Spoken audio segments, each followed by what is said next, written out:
السلام عليكم ورحمة الله وبركاته. الحمد لله رب العالمين، والصلاة والسلام على سيدنا محمد وعلى آله وصحبه أجمعين. وما توفيقي إلا بالله، لا حول ولا قوة إلا بالله العلي العظيم. سبحانك لا علم لنا إلا ما علمتنا إنك أنت العليم الحكيم. சுன்னத் ஜமாத் பேரியக்கம் மதுரை கோரிப்பாளையம் கிளையின் சார்பாக மிக சிறப்பாக நடைபெற்று கொண்டிருக்கக்கூடிய இந்த மாபெரும் மீலாதுன் நபி பெருவிழாவின் தகுதிமிக்க தலைவர், மதுரை டவுன் தலைமை காலியார் மௌலானா மௌலவி ஏ சையது ஹவாஜா முஈனுத்தீன் ஹலரத் பெருந்தகை அவர்களே, கிராஅத் ஓதிய மௌலானா அல் காரி கே முஹம்மது கனி நாஃபிஇ ஹலரத் அவர்களே, வரவேற்புரை நிகழ்த்திய மௌலானா மௌலவி அல் ஹாஃபில் ஏ ஹவாஜா முஹையுத்தீன் நாஃபிஇ எம்ஏ எம்ஃபில் ஹலரத் அவர்களே, முன்னிலை வகிக்கின்ற மௌலானா மௌலவி எம் முஹம்மது யூசுப் ஷிபிலி அன்வாரி ஹலரத் அவர்களே, மௌலானா மௌலவி அல் ஹாஃபில் எம் முஹம்மது கனிமத்துல்லா மன்பஇ ஹலரத் அவர்களே, ஆலி ஜனாப் எம் எஸ் ரிஃபாயி பிலாலி அவர்களே, முன்னிலை வகித்து வாழ்த்துறையும் வழங்கிய சுன்னத் ஜமாத் பேரியக்கத்தினுடைய மரியாதைக்குரிய மாநில பொதுச் செயலாளர் ஆலி ஜனாப் அல்ஹாஜ் எம்பி முஹம்மது நாசிர் அவர்களே, வாழ்த்துறை வழங்கிய மௌலானா மௌலவி அல் ஹாஃபில் எம் எஸ் ஷேக் மதார் நாஃபிஇ எம்ஏ எம்ஃபில் ஹலரத் அவர்களே, மௌலானா மௌலவி எம் ஷாஹுல் ஹமீத் மன்பஇ ஹலரத் அவர்களே, எனக்கு பிறகு அற்புதமான உரையை அழகுபட உங்களுக்கு வழங்கவிருக்கிற சேலம் நூருல் இஸ்லாம் அரபிக் கல்லூரியுடைய பெருமைக்குரிய பேராசிரியர் மௌலானா மௌலவி அல்ஹாஜ் எம் முஹம்மது அபு தாஹிர் பாக்கவி ஹலரத் அவர்களே, நன்றி உரை ஆற்றவிருக்கிற சுன்னத் ஜமாத் பேரியக்கத்தை சார்ந்த கே முஹம்மது அஸ்ஹருத்தீன் பிஜி அவர்களே, மேடையில் வீற்றிருக்கின்ற ஆண்டோர்களே, சான்றோர்களே, கண்ணியத்திற்குரிய உலமா பெருமக்களே, அன்பார்ந்த பெரியோர்களே, இளைஞர்களே, சிறார்களே, தாய்மார்களே, சகோதரிகளே, சிறப்புமிக்க இந்த நிகழ்விற்கு ஏற்பாடு செய்திருக்கின்ற சுன்னத் ஜமாத் பேரியக்கம் மதுரை கோரிப்பாளையத்தினுடைய கிளையை சார்ந்த போற்றுதலுக்கும் பாராட்டுதலுக்கும் உரிய துடிப்புமிக்க நிர்வாக பெருமக்களே, இளைஞர்களே, புனிதமான நிகழ்வில் நம்மையெல்லாம் பங்களிக்க செய்து நல்லதை சொல்லவும் கேட்கவும் வாய்ப்பளித்த எல்லாம் வல்ல இறைவனை போற்றி புகழ்ந்து எனதுரையை தொடங்குகின்றேன். மாநபியின் மன வாழ்க்கை என்கின்ற தலைப்பின் கீழ் உரையாற்றலாம் என்று விரைகின்றேன். திருமணம் இஸ்லாத்திற்கும் இஸ்லாம் அல்லாத மற்ற சமயங்களுக்கு மத்தியிலே இருக்கிற வேறுபாட்டை நாம் முதலாவதாக புரிந்து கொள்ளணும். திருமணம் மனிதனுக்கு அவசியமா என்கின்ற வினாவை தொடுக்கின்ற போது உலகத்தில் இருக்கிற பல்வேறு சமயங்கள் பல கருத்துக்களை சொல்லுகின்றது. ஒரு சமயம் கூறுகிறது உலக பற்றில்லாமல் வாழணும் என்கின்ற முடிவுக்கு ஒருவன் வந்துட்டா அவன் திருமணம் செய்து கொள்ளக்கூடாது. இன்னொரு சமயம் கூறுகிறது இறைப்பணிக்காக தன்னை அர்ப்பணித்துக் கொண்டு விட்டால், அது ஆணாக இருந்தாலும் பெண்ணாக இருந்தாலும் அவங்கெல்லாம் திருமணம் செஞ்சு கொள்ளக்கூடாது. ஆனால் இந்த கருத்தை எல்லாம் நபிகள் நாயகம் ஸல்லல்லாஹு அலைஹி வஸல்லம் அவர்கள் தகர்த்து விட்டார்கள். திருமணம் செய்து கொண்டே உலகப்பற்றில்லாமல் வாழ முடியும் நிரூபித்திருக்கிறார்கள் நபிகள் நாயகம் ஸல்லல்லாஹு அலைஹி வஸல்லம். உலகப்பற்றில்லாமல் வாழ முடியும் என்பதை இந்த அகிலத்திற்கு காட்டியிருக்கிறார்கள் திருமணத்தின் மூலமாகவே. திருமணம் செய்து கொள்ளாமலேயே இறைப்பணி ஆற்ற முடியும் என்பது மட்டுமல்ல, அந்த பணியிலே மிகப்பெரிய வெற்றி வாகையும் சூட முடியும் என்பதை இந்த உலகத்திற்கு நிரூபித்து காட்டியிருக்கிறார்கள் நபிகள் நாயகம் ஸல்லல்லாஹு அலைஹி வஸல்லம் அவர்கள். அப்படியானால் இஸ்லாம் திருமணத்தை பற்றி என்ன சொல்லுது? திருமணம் மனிதனுக்கு அவசியம் என்கிறது இஸ்லாம். இறைவன் குர்ஆனிலே சொல்லி தந்தான், ஃபன்கிஹு மா தவபலக்கும் மினன் நிசா, உங்களுக்கு பிடித்தமான பெண்களை நீங்கள் திருமணம் செஞ்சுக்கிறங்க. நபிகள் நாயகம் ஸல்லல்லாஹு அலைஹி வஸல்லம் சொன்னாங்க, அன் நிகாஹு மின் சுன்னதி, திருமணம் எனது வழிமுறை. வமன் ரகிப அன் சுன்னதி ஃபலைஸ மின்னி, யார் எனது வழிமுறையை புறக்கணித்தாரோ அவர் என்னை சார்ந்தவர் அல்ல என்கின்ற அளவுக்கு திருமணம் முக்கியத்துவம் வாய்ந்ததாக இஸ்லாத்திலே கணிக்கப்படுகிறது. இந்த அளவிற்கு திருமணத்திற்கு இஸ்லாம் முக்கியத்துவம் கொடுக்க காரணம்தான் என்ன? திருமணத்தின் மூலம் பல்வேறு பிரயோஜனங்கள், பலன்கள் மனித சமூகத்திற்கு கிடைக்கிறது. ஒன்னாவது என்ன அப்படின்னா, மனித இனம் அழிந்து விடாமல் பாதுகாக்கப்பட்டுக்கிட்டே வருது திருமணத்தின் மூலமாக. இரண்டாவது, ஒரு மனிதனுடைய வணக்க வழிபாட்டிலே உயிரோட்டம் கிடைக்கிறது. இறைவனுடைய சன்னிதானத்தில் ஒருத்தன் நிற்கிறான், அவனுடைய உள்ளத்திலே காம உணர்வுகள் மேலோங்கி நின்றால் வணக்கம் வணக்கமாக இருக்கும். அவன் திருமணம் செய்து கொள்கின்ற போது அவனுடைய உள்ளத்திலே பழிந்து கிடக்கிற காம உணர்வுகள் அகன்று விடுகின்றன, உள்ளம் தூய்மை பெறுகிறது. அதன் மூலம் அவனுடைய வணக்க வழிபாட்டிலே உயிரோட்டம் கிடைக்கிறது. இன்னொரு பிரயோஜனம் என்ன? இல்லம் சிறக்கிறது. அதனால தான் பெண்களுக்கு இல்லாள் என்று சொல்லுவாங்க. ஆண்மகனுக்கு அந்த வார்த்தையை சொல்றதில்லை. இல்லாள் என்றால் இல்லத்துக்குரியவள் அப்படின்னு அர்த்தம். இதே ஒரு ஆண்மகனை பார்த்து இல்லான் அப்படிங்கிறோமா? இந்த அர்த்தத்தில் இல்லை. ஆனா இல்லான்னு சொன்னோன்னு வச்சுக்கிறோங்க, ஒண்ணுமில்லாதவன் தான் அர்த்தம் வருமே தவிர இல்லத்துக்குரியவன் அர்த்தம் கிடையாது. ஏன்னா பெண்களின் மூலமாகத்தான் இல்லம் சிறக்கிறது என்பதின் அடிப்படையிலே தான். அதனால தான் சொல்லுவாங்க, 1000 பேர் சேர்ந்து ஒரு முகாமை அமைத்து விடலாம், ஆனால் ஒரு இல்லத்தை இல்லமாக்க அவசியம் ஒரு பெண் தேவை என்கிறது சீனத்து பழமொழி. பெண்ணில்லாத வீடு வாளி இல்லாத கிணறும்பாங்க. ஒரு கிணற்றில் எவ்வளவுதான் நீர் நிரம்பி இருந்தாலும் அள்ளி எடுக்க வாளி இல்லையானால் நீர் இருந்து என்ன பிரயோஜனம் இருக்கு? அந்த மாதிரிதான் ஒரு இல்லத்திலே எவ்வளவுதான் செல்வங்கள் குவிந்து கிடந்தாலும் கூட அங்கே விளக்கேற்று வைக்க ஒரு பெண் இல்லையானால் எல்லாம் இருந்தும் எதுவும் இல்லா மாதிரி தான். அதனாலதான் நபிகள் நாயகம் ஸல்லல்லாஹு அலைஹி வஸல்லம் சொன்னாங்க, அத்துன்யா மத்தாஉன் கைரு மத்தாஇத் துன்யா அல் மர்அத்து ஸாலிஹா, உலக செல்வங்கள் அனைத்திலும் மிக உயர்ந்த செல்வம், மேலான செல்வம் நற்குணம் வாய்ந்த மனைவியே என்றார்கள். முஸ்லிமிலே பதிவு செய்யப்பட்ட ஹதீஸ். சார், நற்குணம் வாய்ந்த மனைவி எப்படி இருக்கணும்? அதற்கு இலக்கணம் வகுத்து தர்றாங்க நபிகள் நாயகம் ஸல்லல்லாஹு அலைஹி வஸல்லம் அவர்கள். நற்குணம் வாய்ந்த மனைவி யார் தெரியுமா?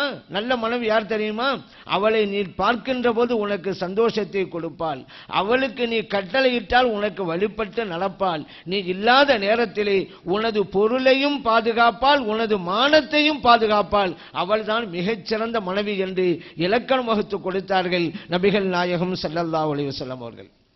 இன்னொரு பிரயோஜனம் என்ன? வாழ்க்கையிலே அமைதி கிடைக்கிறது. லி தஸ்குனு இலைஹா, அல்லாஹ் குர்ஆன்ல சொல்றான், மனைவியின் மூலம் உங்களுக்கு அமைதி கிடைக்கிறது. ஆனா இன்னைக்கு நிறைய பேர் என்னண்டா, ஹஜ்ரத் நீங்க அமைதி கிடைக்கிறதான்னு சொல்றீங்க, அமைதி கிடைக்கலையே அவதியில கிடைச்சிக்கிட்டு இருக்க அப்படிங்கிறாங்க. நிறைய பேர் அப்படி சொல்றாங்க. அப்படி சொல்றதற்கு ஒரு காரணம் இருக்குது. பல பேர் பல வகையா சொன்னாங்க. ஒரு அறிஞன் சொன்னான், திருமணம் என்பது ஒரு கோட்டை, கோட்டைக்கு வெளியே இருப்பவர்கள் உள்ளே செல்ல ஆசைப்படுறாங்க, உள்ளே இருப்பவர்களே வெளியே வர துடிச்சுக்கிட்டு இருக்காங்க அப்படின்னா. திருமணம் செய்து கொள்ளாதவர்கள் திருமணம் செய்து கொள்ள ஆசைப்படுறாங்க, திருமணம் செய்து கொண்டவர்களோ ஏன்னா திருமணம் செஞ்சோமா தெரியலையே என்று அல்லல்பட்டு கொண்டிருக்கிறார்கள் என்பதைத்தான் அவன் இப்படி சொன்னான். இன்னொரு அறிஞன் சொன்னான், வாழ்க்கை அப்படிங்கிற பயணத்தில் புயல் வீசுகின்ற போது பாதுகாக்கும் துறைமுகமாக அவள் இருப்பாள் என்று நினைச்சு திருமணம் செஞ்சுக்கிட்டேன். ஆனா கொடுமை என்னண்டா, இன்னைக்கு புயல் அடிக்கிறதே அந்த துறைமுகத்தில் தான் அப்படின்னா. எனக்கு பிரச்சனை வந்தாக்க தீர்த்து வைப்பாள் அவள் அப்படின்னு நான் நினைச்சேன். அப்ப இப்ப பிரச்சனையே அவளால் தான் அப்படிங்கிறான். இப்படி பல பேர் பல கருத்தை சொன்னாங்க. ஏன் தெரியுமா? இஸ்லாம் சொல்லி தந்த வழிமுறையை விட்டதால் தான். இஸ்லாம் சொல்லி தந்த அந்த முறையில் இவன் திருமணம் செஞ்சிருந்தா இந்த மாதிரி ஆலம்பலும் புலம்பலும் ஏற்பட்டு இருக்கவே செய்யாது. ஏன்னா நபிகள் நாயகம் ஸல்லல்லாஹு அலைஹி வஸல்லம் சொல்றாங்க, துன்கஹுல் மர்அத்து லி அர்பஇன், ஒரு பெண்மணி 4 காரணங்களுக்காக திருமணம் செய்து கொள்ளப்படுவாள். லி மாலிஹா, அவள் செல்வம் நிறைந்தவள் என்பதற்காக. ஃபர்ஸ்ட் இதுதான் வைக்கலாம் பாருங்க, 4 காரணம். முதலாவது காரணத்தை அவள் செல்வம் நிறைந்தவள் என்பதற்காகங்கிறாங்க நபிகள் நாயகம் ஸல்லல்லாஹு அலைஹி வஸல்லம் அவர்கள். இந்த சமூகம் எதற்கு முக்கியத்துவம் கொடுக்கும் என்பதை 1400 ஆண்டுகளுக்கு முன்னாலேயே சொல்லிட்டாங்க நபி நாம் ஸல்லல்லாஹு அலைஹி வஸல்லம் அவர்கள். இப்ப பார்க்கிறோம்ல, இப்படித்தான் சமூகம் இருக்கும். அதனால முதலாவது அதை சொன்னாங்க. இரண்டாவது காரணமாக வலி ஹசபிஹா, அவள் உயர்ந்த குடும்பத்தை சார்ந்தவள் என்பதற்காகவும் திருமணம் செய்து கொள்ளப்படுவாள். மூணாவதா சொன்னாங்க வலி ஜமாலிஹா, அவள் அழகு நிறைந்தவள் என்பதற்காகவும் திருமணம் செய்து கொள்ளப்படுவாள். நான்காவதாக சொன்னாங்க, நாலாவது ஏன் கடைசியா சொல்லணும், சமுதாயம் இந்த பிரச்சனைக்கு இந்த அளவுக்கு தான் முக்கியத்துவம் கொடுக்கிறது. என்ன தெரியுமா சொன்னாங்க, வலி தீனிஹா, அவள் மார்க்கப்பட்டுள்ளவள் என்பதற்காகவும் திருமணம் செய்து கொள்ளப்படுவாள். இதை நாலாவதா தான் வச்சாங்க. சமுதாயம் இந்த நிலைக்கு தான் இருக்கும்.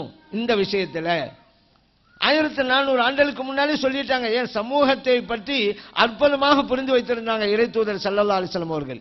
சரிங்க, 4 காரணங்களுக்காக திருமணம் செய்து கொள்ளப்படுவாள் ஒரு பெண்மணி. எந்த காரணத்திற்காக நாம சிறந்து திருமணம் செஞ்சு கொள்ளணும் அதையும் சொல்லித்தராங்க நபி நாம் ஸல்லல்லாஹு அலைஹி வஸல்லம் அவர்கள். அந்த ஹதீஸுடைய கடைசியிலே இதுதான் நபி நாம் ஸல்லல்லாஹு அலைஹி வஸல்லம் அவர்கள் தீர்வை சொல்லிக் கொடுப்பாங்க.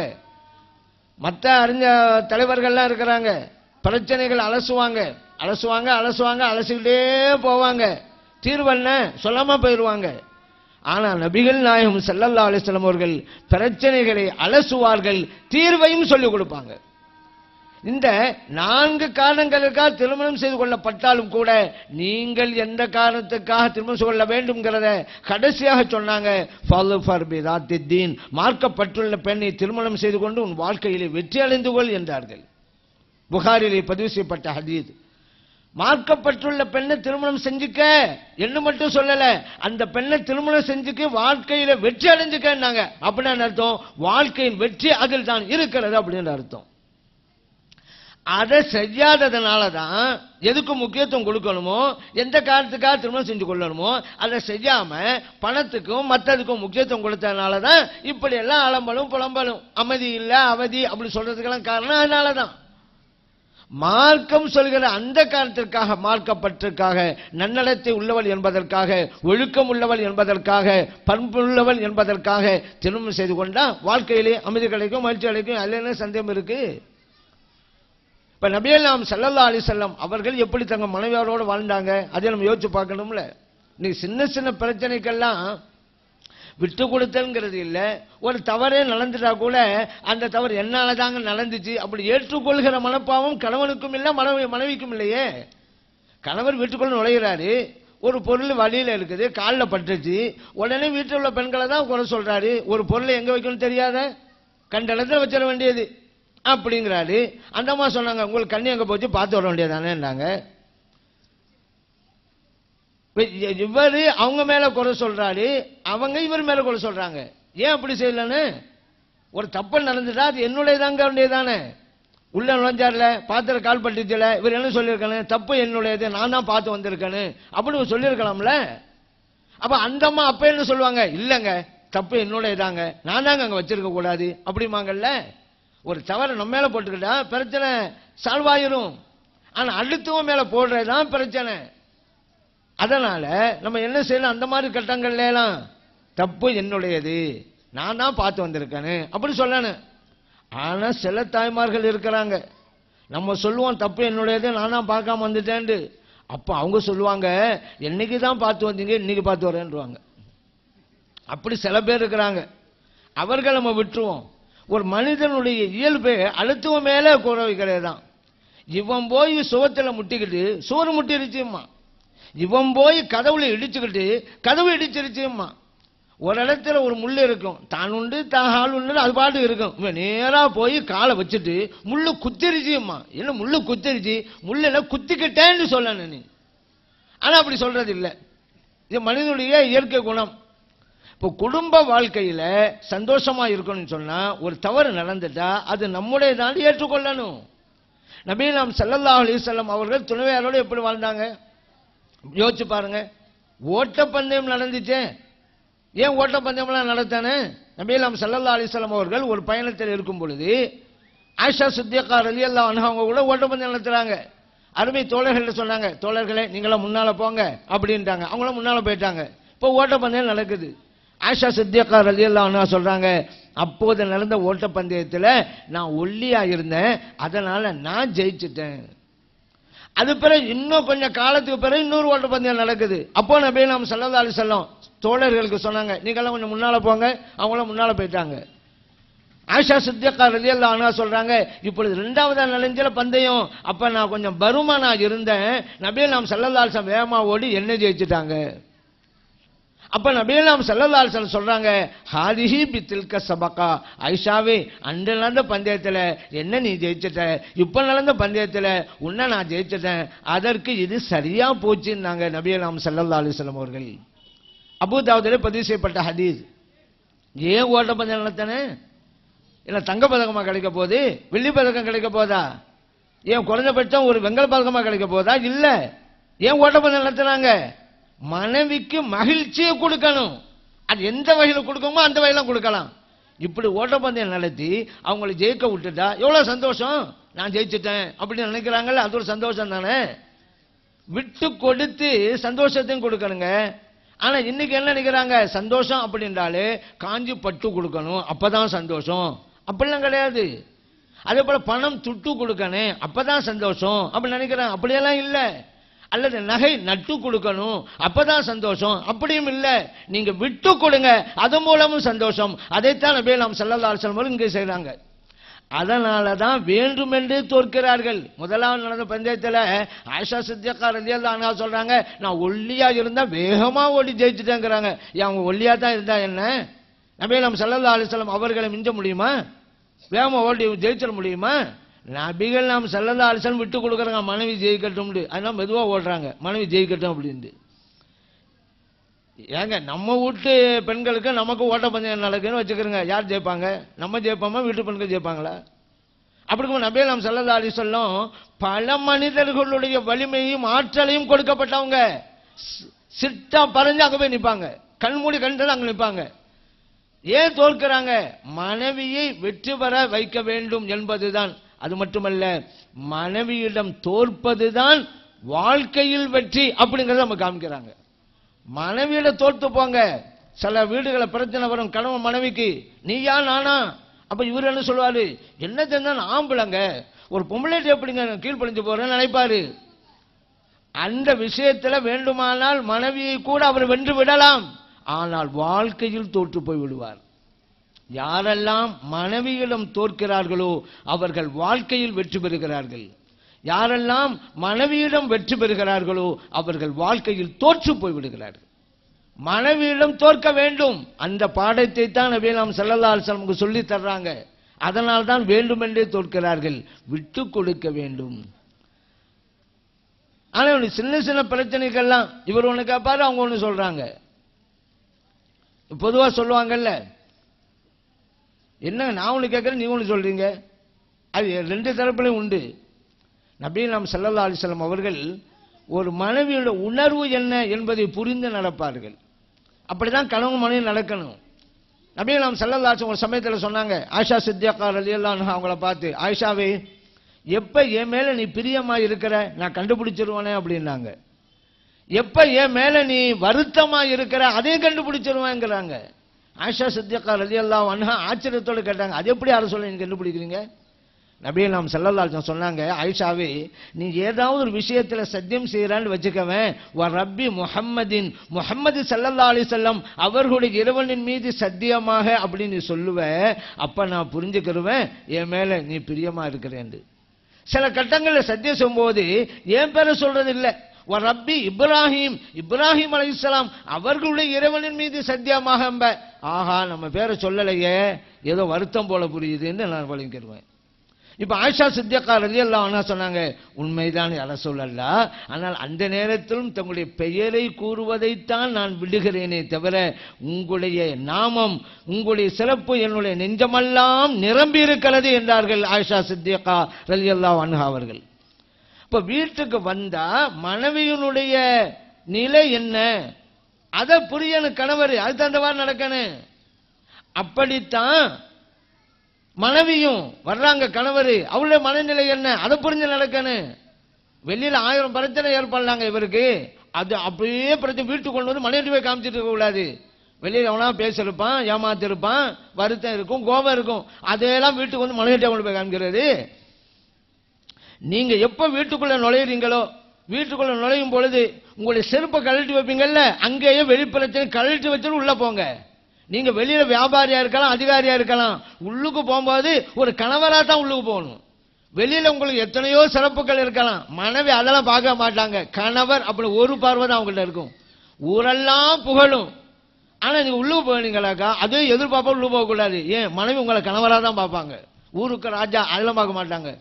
ஊர்ல எவ்வளவு பேர் அவ்வளவு கொண்டாடுறாங்க, அதெல்லாம் பார்க்க மாட்டாங்க. நீங்க கணவர், அது மட்டும்தான் அவங்க பார்வைக்கு தெரியும். அதை நினைவில் வைங்க. அதே போலதான் மனைவியும் கூட, கணவர் வர்றாங்களே, வெளியில போயிட்டு வர்றாங்க, 1000 பேரை சந்திச்சிருப்பாங்க, எத்தனை பிரச்சனை ஏற்பட்டிருக்கும். அப்ப அதை வச்சு புரிஞ்சுக்கிட்டு நடக்கணும். அது எப்படா வருவான்னு வந்த உடனேயே இங்க உள்ள பிரச்சனை அப்படியே கொட்ட வேண்டியது. வெளியில தான் பிரச்சனை, வீட்டில் அமைதியா இருக்கணும் வந்தாங்க இங்கேயுமா பிரச்சனை என்று அவர் நினைப்பாரு. ஏன் அப்படி செய்யணும்? அதைத்தான் நபி நாம் ஸல்லல்லாஹு அலைஹி வஸல்லம் சொல்றாங்க, ஒருவருக்கொருவர் உணர்வுகளையும் நிலைகளையும் புரிந்து நடங்கள். நபி நாம் ஸல்லல்லாஹு அலைஹி வஸல்லம் அவர்கள் எப்படி இருப்பாங்க வீட்டுக்கு வந்தா? சஹாபா பெருமக்கள் கேட்டாங்க, ஆயிஷா சித்திகா ரலியல்லாஹு அன்ஹா அவங்கள்ட்ட, வீட்டுக்கு வந்தா எப்படி இருப்பாங்க? இப்படி ஒரு கேள்வியை ஏன் வைக்கணும்? நபிகள் நாம் ஸல்லல்லாஹு அலைஹி வஸல்லம் அவர்கள் ஆன்மீக தலைவராக மட்டும் இல்லை, பன்னூற்றுக்கணக்கான மைல்களுடைய சாம்ராஜ்யத்தின் மன்னராகவும் இருந்தார்கள். அவர்கள் நாட்டுக்கு ராஜா, வீட்டுக்கு வந்தா எப்படி இருப்பாங்க? அதுதான் கேள்வி.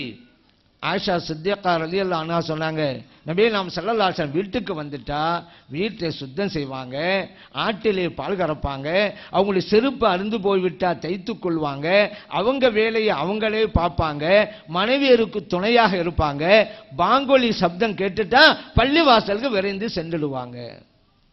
பாருங்க, இது ஒரு சில வார்த்தைகளை பார்த்தா நம்ம ஆச்சரியப்பட்டு போவோம். அவர்கள் வேலையை அவர்களே பார்ப்பார்கள். எவ்வளவு புன்னெழுத்துக்களா பொறிக்கப்பட வேண்டிய வாசம் தெரியுமா இது? ஏன் நம்மெல்லாம் வீட்டுக்கு போனா நம்ம வேலை நம்ம பார்க்கறது இல்லையங்க. நம்ம வேலை நம்ம பார்க்கறோமா? வீட்டுக்கு போனா எல்லா வேலையும் பெண்கள் தானங்க பார்க்கறாங்க.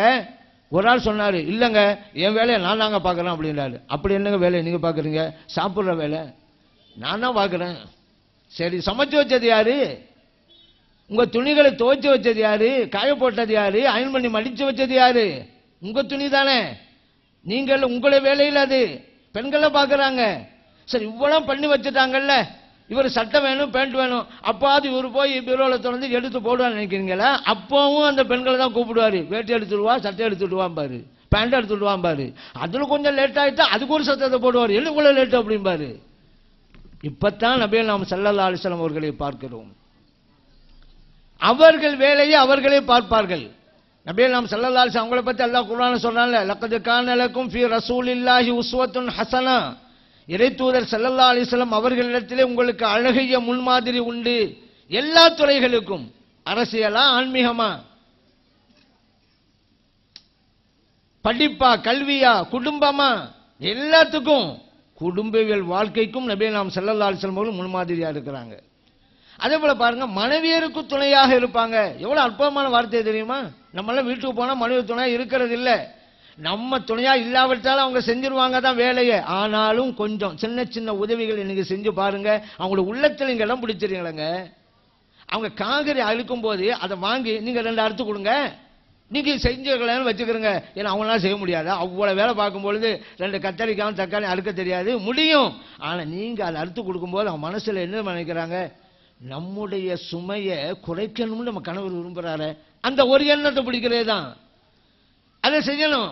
நபிகள் நாம் ஸல்லல்லாஹு வீட்டுக்கு போனா மனைவியருடைய அந்த வேலைகளிலே தங்களை நினைத்துக் கொள்கிறார்கள். அதுதான் சைக்காலஜி, மனோ தத்துவங்க. இது என்ன இவ்வளவு வேலை பார்க்கும்போது இதை பார்க்கவா முடியாது அப்படின்னு நினைக்க கூடாது. இதை பார்த்து அவங்களுடைய உள்ளத்திலே நீங்கள் இடம் பிடிக்க வேண்டும், அதுதான் முக்கியம்.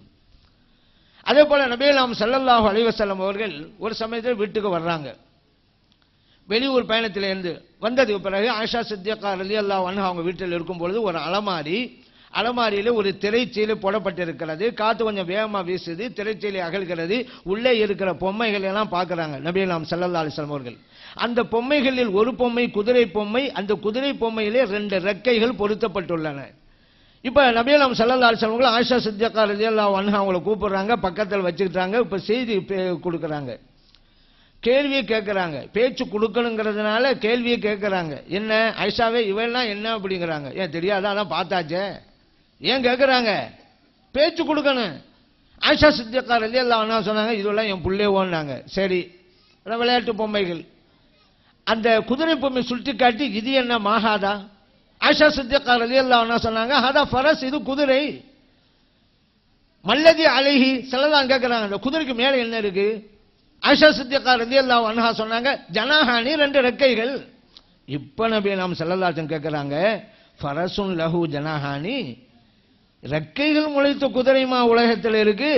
குதிரைன்னு சொன்னா ரெக்கை இருக்காதுல்ல, இங்க குதிரைக்கு ரெக்கையில் இருக்கு. ஸல்லல்லாஹு கேட்கறாங்க, என்னங்க ரெக்கை முளைத்த குதிரைமா இருக்குது? ஆயிஷா சித்திகா ரலியல்லாஹு அன்ஹா பட்டன்னு பதில் சொன்னாங்க. என்ன தெரியுமா?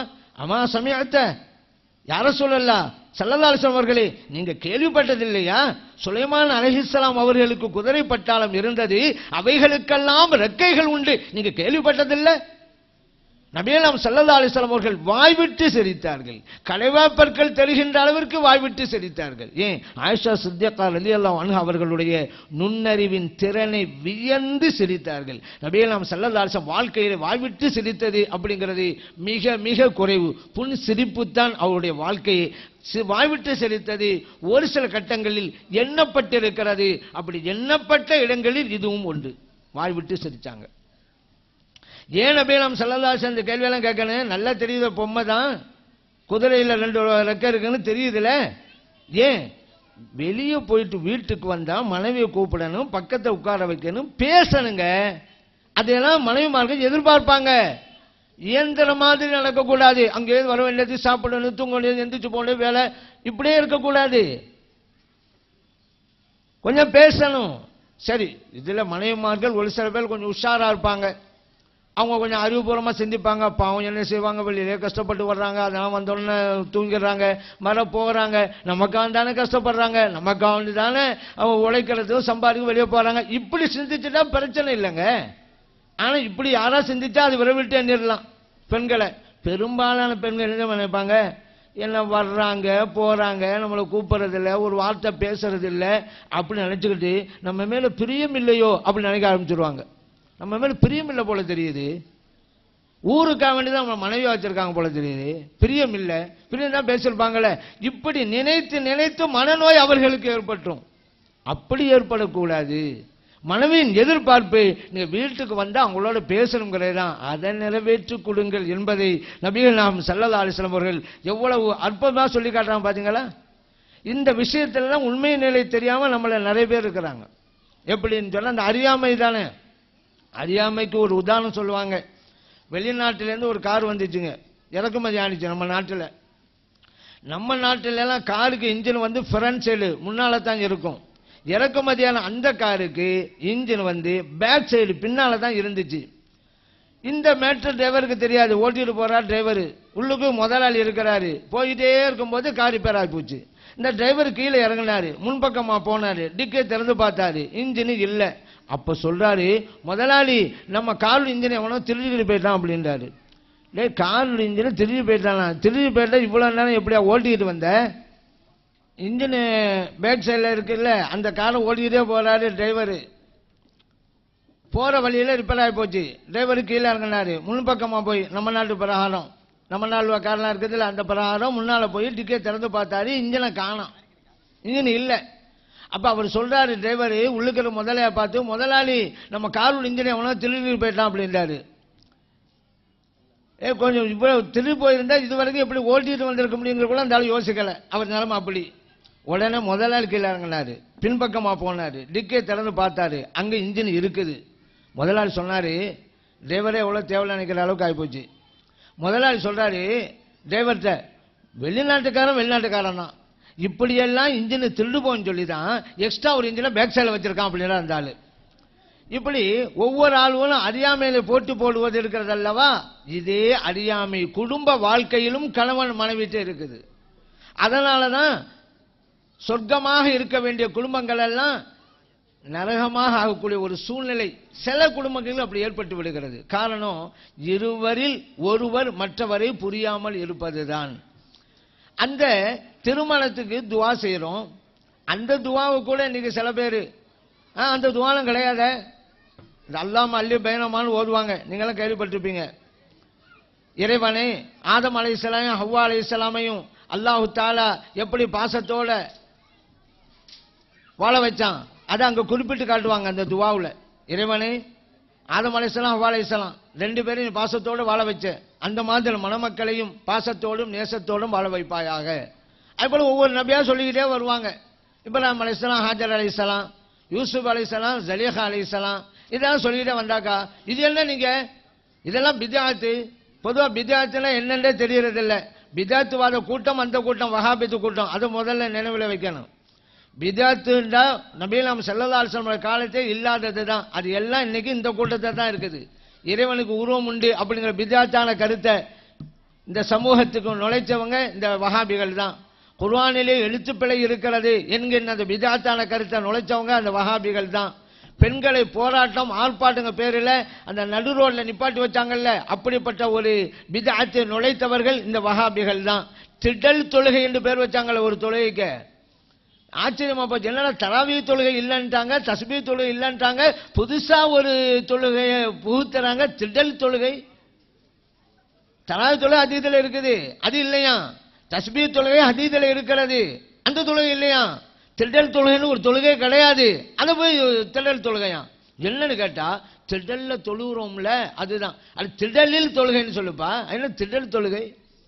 ஒரு ஆள் ஒரு இடத்துல தொழுதாக்கா அந்த தொழுகை அந்த பேர் வச்சிடலாமா? ஒரு ஆள் வீட்டில் தொழுகிறாரு, வீட்டு தொழுகை பேர் வைப்பியல். அப்படி கடையில் ஒரு ஆள் தொழுகிறாரு, கடை தொழுகை. ட்ரெயினில் ஒரு ஆள் தொழுகிறாரு, ரயில் தொழுகை, அப்படி பேர் வைப்பியல. அதனால திடல்ல போய் திடலில் தொழுகைன்னு போடு, என்ன திடல் தொழுகை? இப்படி எண்ணற்ற பித்ஆத்துகளை பூத்தியவர்கள். இவன் துவாவை அல்லாஹ்ட்ட கேட்கறத போய் இது பித்ஆத்தான். இதை விட கொடுமை என்ன இருக்கு? ஒரு மனிதன் தன்னுடைய தேவை இறைவன்ட்ட தான் கேட்பான், ஆனா அதை போய் பித்ஆத்துங்கிறார்கள். ஆமீன் சொன்னா பித்ஆத்தான். ஆமீன் அர்த்தம் தெரியாதனால. ஆமீன் அர்த்தம் உங்களுக்கு தெரிய வாய்ப்பில்லை, ஏன்னா குத்துபுல் அக்தாபுக்கு அர்த்தம் தெரியலையே. குத்துபுல் அக்தாபுண்டு இந்த வழிமார்களுக்கெல்லாம் மிக உயர்ந்திருக்கக்கூடியவங்கள குத்துபுல் அக்தாபாங்க. அந்த வஹாபியில அவரும் ஒரு ஆன்மிசாவான். அவர் சொல்றாரு குத்துபுல் அக்தாப்ல என்ன தெரியுமா அர்த்தம்? கிதாபுகளுக்கெல்லாம் கிதாபுன்றாரு. அந்த இலங்கையிலையும் இந்தியாவிலையும் சிறு சிறு சிரிச்சாங்க. என்னடா இதுக்கு போய் அர்த்தம் தெரியல, இவரு போய் எப்படி குர்ஆன் ஆய்வு பண்றாரு, ஹதீஸ் ஆய்வு பண்றாரு, ஆச்சரியப்பட்டு போனாங்க. இந்த நிலையில அவங்க இருக்கிறாங்க. அதுக்கு சம்பந்தம் இல்லை. ஆமீன் அப்படின்னா என்ன? இறைவனை இந்த துவாவை ஏற்றுக்கொள்வாயாக அர்த்தம். அல்லாஹ்ட்ட தானே கேட்கிறோம், இதை போய் ஏன் பித்ஆத்துங்கிறீங்க? வலிமார்கள்ட்ட கேட்க கூடாதுன்னாங்க, இப்ப அல்லாஹ்விட்ட கேட்கறதும் பித்ஆத்துன்றாங்களே. ஆமீன் தான் யா அல்லாஹ் இந்த துவாவை ஏற்றுக்கொள்வாயாக, அல்லாஹ்ல தானே கேட்கிறாரு. தமிழ்ல நம்ம சொல்றோம் யா அல்லாஹ் இந்த படத்தை ஏற்றுக்கொள்வாயாக அப்படிங்கிறோம். கூடுமா கூடாதா? கூடும் தானே. ஆமீனா தானங்க அர்த்தம். அரபியில சொல்றோம், இதை போய் கூடாதுட்டாங்க பித்ஆத்து. எதுக்கெடுத்தாலும் பித்ஆத்து. நபிமார்கள் பேருக்கு சிந்திக்கிற ஆழம். அது என்னது? இப்ராஹிம் அலைஹிஸ்ஸலாம், ஹாஜர் அலைஹிஸ்ஸலாம் அவர்களை போலங்கிறீங்களே. இப்ராஹிம் அலைஹிஸ்ஸலாம் ஹாஜர் அலைஹிஸ்ஸலாத்தை அந்த பாலைவனத்தில் போய் விட்டுட்டு வந்துட்டாங்களே வனாந்தரத்தில். அந்த மாதிரி இந்த மாப்பிள்ளை மனைவியை கொண்டு போய் விட்டுட்டு வந்துடணும்னு நினைக்கிறீங்களா? சிந்திக்கிற ஆழம். வறண்ட சிந்தனைக்கு சொந்தக்காரர்கள். கொஞ்சம் கூட யோசிக்கிறது இல்லை. ஒரு ஒப்பீடுன்னா என்னன்னு தெரியாது. இவரு நிலா மாதிரிங்கிறேன், நீங்க எல்லாம் புரியுங்க. நிலா மாதிரி அழகா இருக்கிறாரு, முகம் அழகா இருக்கு, இப்படிதானே புரியுங்க. அதான ஒப்பீடு. இந்த வஹாபிகள் இவரை நிலா மாதிரின்றீங்களா? அப்ப பிற 15க்கு மேல நிலா கொஞ்சம் கொஞ்சமா குறைஞ்சிக்கிட்டே போமா, அந்த மாதிரி இவரு அழகு குறைஞ்சிக்கிட்டே போயிருமா? இப்படி சிந்திப்பாக. ஏன்னா அவ அறிவாளாம், சிந்திக்கிறாளாம். அவ அறிவை நம்பி நம்பி தானே நாத்திய கொலைக்கு போனது. நாத்திய கொலைக்கு போனதுனால தான் என் அறிவுக்கு சரியா இருந்தா தான் சரியான அறிவா இருந்தாலும் ஏற்றுக்கொள்வேன். எவ்வளவு பெரிய கொடுமை. ஷாபிமாம் சொல்றாங்க, என் அறிவுக்கு ஒத்து வரல, அதனால இந்த சரியான ஹதீஸை ஏற்றுக்கொள்ள மாட்டேன் என்று ஒருவன் சொன்னால் அவனுக்கு அறிவில்லை என்று அர்த்தம் என்றார்கள். அதுதான் இப்ப நடந்துகிட்டு இருக்கு. இவ சிந்திக்கிறாளாம் இப்படி இப்படி. நான் கேட்கிறேன், இப்ராஹிம் அலைஹிஸ்ஸலாம் கொண்டு போய் விட்டாங்க தான் ஹாஜர் அலைஹிஸ்ஸலாத்தை. ஏன் போய் விட்டாங்க? எனக்கு இந்த மனைவி வேணாம் அப்படி வெறுத்து போய் இந்தாங்க அப்படி விட்டுட்டு வந்துட்டாங்களே. ஏங்க அல்லாஹ்வுடைய கட்டளை எனக்கு செஞ்சுட்டு வந்தாங்க. மனைவியா அல்லாஹ்வின் கட்டளையா என்றா எதுக்கு முக்கியத்துவம் கொடுக்கணும்? இப்ப நம்மளை வச்சே பேசுவோமே. இந்த வஹாபியத்தை நான் கேட்கிறேன், உங்க மனைவியா உங்கள் இறைவனா, எதுக்கு முக்கியத்துவம் கொடுப்பீங்க? இறைவனுடைய கட்டளை தானே விட்டு வந்தாங்க. பாராட்டாம விட்டுவிட்டு மனைவியா கணவனா இறைவனா என்றால் மனைவி கனவு முக்கியம் இல்ல, இறைவன் அவன் தான் முக்கியம். அப்படிப்பட்ட வாழ்க்கை வாழ்ந்து காட்டினாங்க இப்ராஹிம் அலைஹிஸ்ஸலாம் அவர்கள். ஹாஜர் அலைஹிஸ்ஸலாம் அதை ஏற்றுக்கொள்றாங்க. ஏன்னா விட்டுட்டு திரும்பி போகும்போது ஏங்க எங்களை விட்டுட்டு போறீங்க அப்படிங்கிறாங்க. இப்ராஹிம் அலைஹிஸ்ஸலாம் ஒன்றும் சொல்லாம தான் போறாங்க. ஏன்னா மனைவியும் குழந்தையும் விட்டுட்டு போறோம்ல, மன கஷ்டம், போகிறாங்க. மர கேட்குறான், ஏன் இப்படி விட்டு போறீங்க? ஒன்றும் இல்லை. கடைசியில் ஹாஜர் அலைஹிஸ்ஸலாம் கேட்டாங்க, அல்லாஹ்வுடைய கட்டளைனால விட்டுட்டு போறீங்களான்னாங்க. அப்ப ஆமாம் என்றார்கள் இப்ராஹிம் அலைஹிஸ்ஸலாம் அவர்கள். அப்படியானா நீங்க போங்க, எங்கள் ரப்பு எங்களை பாதுகாத்துக் கொள்வான் அப்படின்ட்டாங்க. எவ்வளவு பெரிய தவக்குல், இறை நம்பிக்கை. அப்படிப்பட்ட வாழ்க்கை தானே மணமகனுக்கு வேணும். இந்த கூட்டத்துக்கு வேண்டாம், இல்லாம இருக்கலாம், தேவையில்லாம இருக்கலாம். அது இல்லாதனால தானே ஆலிம்களையும் பெரியவர்களையும் கொச்சப்படுத்தி பேசிட்டு இருக்கிறாங்க, தாக்குதல் நடத்திட்டு இருக்கிறாங்க. ஆனா நமக்கே தேவை. நபிமார்கள் அவருடைய துணையோடு வாழ்ந்த வாழ்க்கை நமக்கு தேவை. அவருடைய வாழ்க்கையின் மூலமாக இறைவனுடைய அருளை பெற்றார்கள், அது நமக்கு தேவை. ஆகவே தான் அது ஒப்பீடு. அப்ப அல்லாஹ் குர்ஆன் சொல்றான், கது கானத் லக்கும் உஸ்வத்துன் ஹஸனத்துன் ஃபீ இப்ராஹீம. குர்ஆன் அல்லாஹ் சொல்றான், இப்ராஹிம் அலைஹிஸ்ஸலாம் அவர்கள் விஷயத்திலே உங்களுக்கு அழகிய முன்மாதிரி உண்டு. நம்ம சொல்றோம் இப்ராஹிம் அலைஹிஸ்ஸலாம் அவர்கள் மாதிரி வாழ வைப்பாயாக. இந்த கூட்டம் சொல்லுது வேணாங்குது. அரே இல்லப்பா, இப்ராஹிம் அலைஹிஸ்ஸலாம் உங்களுக்கு முன்மாதிரி அல்லாஹ் சொல்றான். இந்த கூட்டம் சொல்லுது நீ சொல்லிட்டா போதுமா, அவங்களும் எங்களுக்கு முன்மாதிரி இல்லைங்குது. இந்த கூட்டம் உதான் குர்ஆன் பின்பற்றாலாம். கொஞ்சம் யோசிச்சு பார்க்க வேணாம். அல்லாஹ் யாரை முன்மாதிரி என்று சொன்னாலும், முன்மாதிரினா என்ன, வாழ்க்கையில தானே. அதனால தான் வாழுங்க நம்மளும் சொல்றோம். குர்ஆன் பிரகாரம் தானே சொல்றோம். இவங்க குர்ஆன் பிரகாரம் நடக்கிறேன்னு சொல்லிட்டு அதுக்கு மாற்றமாக சொல்லிக்கொண்டே இருக்கிறார்கள். இன்ஷா அல்லாஹ் இஷா தொழுகை 10:10க்கு இன்ஷா அல்லாஹ் மாரசாவிலே நடைபெறும். எனவே அப்படியே அமர்ந்து தொடர்ந்து பயானை கேட்குமாறு கேட்டுக்கொள்ளும்.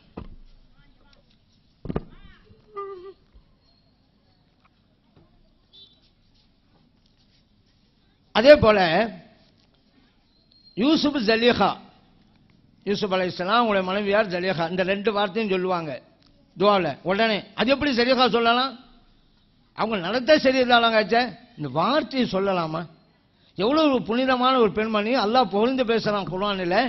அப்படிப்பட்ட ஒரு பெண்மணியை தரக்குறைவாக பேசுகிறார்கள். கொஞ்சம் கூட நாவு வெட்கப்படல, கூச்சப்படல. ஆரம்பத்தில் ஒரு தவறை செய்வதற்காக முயற்சி பண்ணாங்க. தவறு செஞ்சாங்களா? இல்ல, முயற்சி பண்ணாங்க, நடக்கல. இரவுடைய ஏற்பாடு. கடைசியிலே அந்த ஜலீஹா அலைஹிஸ்ஸலாம் அவர்கள் இறைவன் எப்படி புகழ்ந்து பேசலாம்? அவர்கள் சம்பந்தப்பட்ட நிகழ்ச்சியை அஹ்ஸனல் கஸஸ், சிறந்த நிகழ்வு அப்படி அல்லாஹ் சொல்லி காட்டுறான்.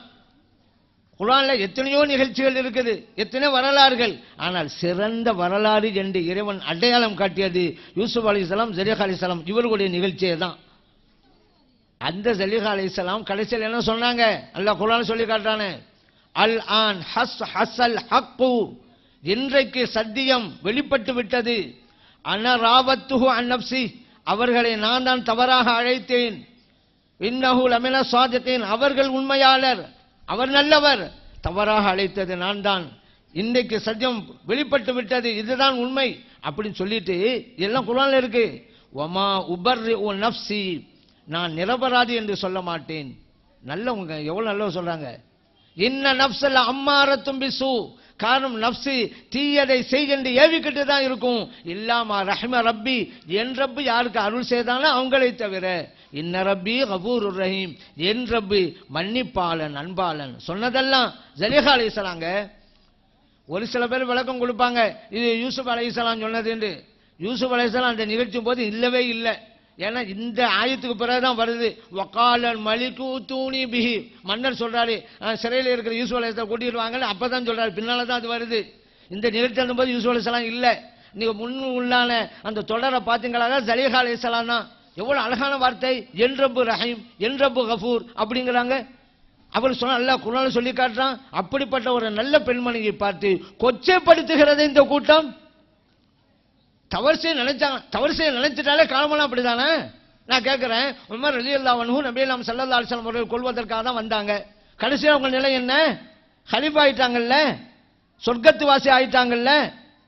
நபி நாம் ஸல்லல்லாஹு அலைஹி சொல்றாங்களே, எனக்கு பிறகு நபி இல்லை. அப்படி ஒரு நபி இருந்தால் அது உமர் ரலியல்லாஹு அன்ஹு அவர்களாகத்தான் இருக்க முடியும் என்று சொல்லப்படுகிற அளவுக்கு வந்துட்டாங்கல்ல.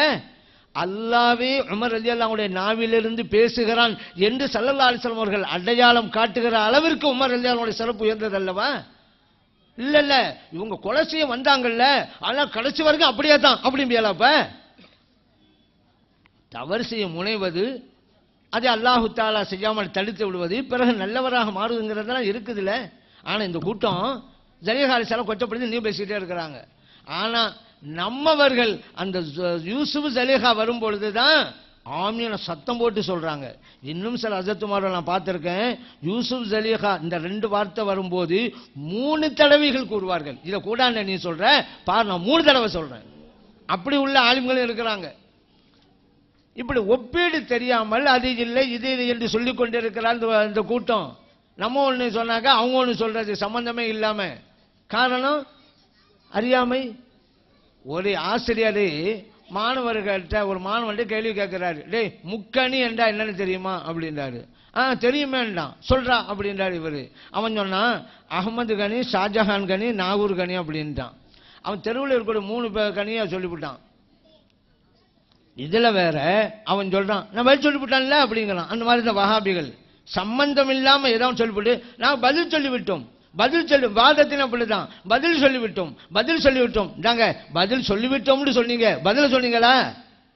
அதே சொல்லணும், பதில் சொல்லணும், பதில் சொல்லிவிட்டோம்ங்கிறத சொல்லிட்டு நடக்கிறது. கேட்கறது ஒண்ணு, அவங்க சொல்றது ஒண்ணு. ஆசிரியர் மாணவர்கிட்ட கேட்டாரு, அசோகர் சாலையோரங்களில் மரங்களை ஏன் நட்டார்? உடனே ஒரு ஸ்டூடெண்ட் சொல்றான், ஏன் தெரியுமா சாலையோரங்களில் அவர் நட்டாரு? நடு ரோட்டில் மரத்தை நட்டுனா டிராபிக் ஜாம் ஏற்படும்ல, அதுக்கு ஓரத்தை நட்டு விட்டாருன்னா. இது பதிலா? நான் கேட்கிறேன், என்ன கேள்வி கேட்கிறோமோ அதானே. தாஜ்மஹாலை கட்டியது யாருன்னு சொன்னா கொத்தனார். இதே அவர் கேட்டாரு. கொத்தனார் கட்டினது உண்மைதான், ஆனா இந்த பதில எழுதி வச்சா மார்க்கு கிடையாது, ஷாஜான் எழுதணும். இப்படிங்க நம்ம ஒண்ணு கேட்டா அவங்களுக்கு பதில் சொல்றது சம்பந்தம் இல்லாம அது சிறுக்கு இது பிதாது. கடைசியில் என்ன ஆக போகுதுன்னு சொன்னா இந்த கூட்டத்தில் நிலைமை சக்கராத் ஹால்ல சிறுக்கு பிதாத்து சிறுக்கு பிதன்னு சொல்லித்தான் ரூஹ பிரிய போகுது அந்த கூட்டத்துக்கு. நமக்கெல்லாம் அப்படி இல்லை. அல்லாஹ்வோட உதவினால சலவாத்தை சொல்லிக்கிட்டே ரூஹு போகும், திக்ர் செஞ்சுக்கிட்டே ரூஹு போகும். ஏன்னா நம்ம அதை ஓதிக்கிட்டு இருக்கிறோம். அவங்க காலமெல்லாம் சிறுக்கையும் வித்தியார்த்தையும் திக்ரு பண்ணிக்கிட்டே இருக்கிறதுனால கடைசி நாள் தான் வரப்போகுது. எது சிறுக்கோ அதை சிறுக்குங்கணும், எது பிதாத்தோ அது பிதா. எல்லாத்துக்கும் கொடியேற்றுறது போய் சிறுக்குன்னு சொல்லாம யாராவது? அல்லாஹ் யாரும் கொடியேற்றிட்டு இருக்காங்களா? என்னங்க புரிஞ்சுங்க சிறுக்குன்னா என்னண்டு?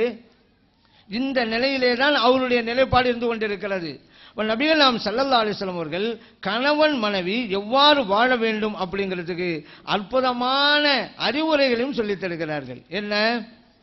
நீ உன்னுடைய மனைவி கண்டிப்பதாக இருந்தால் பலருக்கு முன்னால கண்டிக்காத, தனிமையில் வைத்து வீட்டில் வைத்து கண்டி. ஏன்? அவளுக்கு உணர்வு இருக்குதுல்ல. 4 பேருக்கு முன்னால நீ கண்டிக்கிற பேரில் அவமரியாதை அவமானம் செய்யாதே.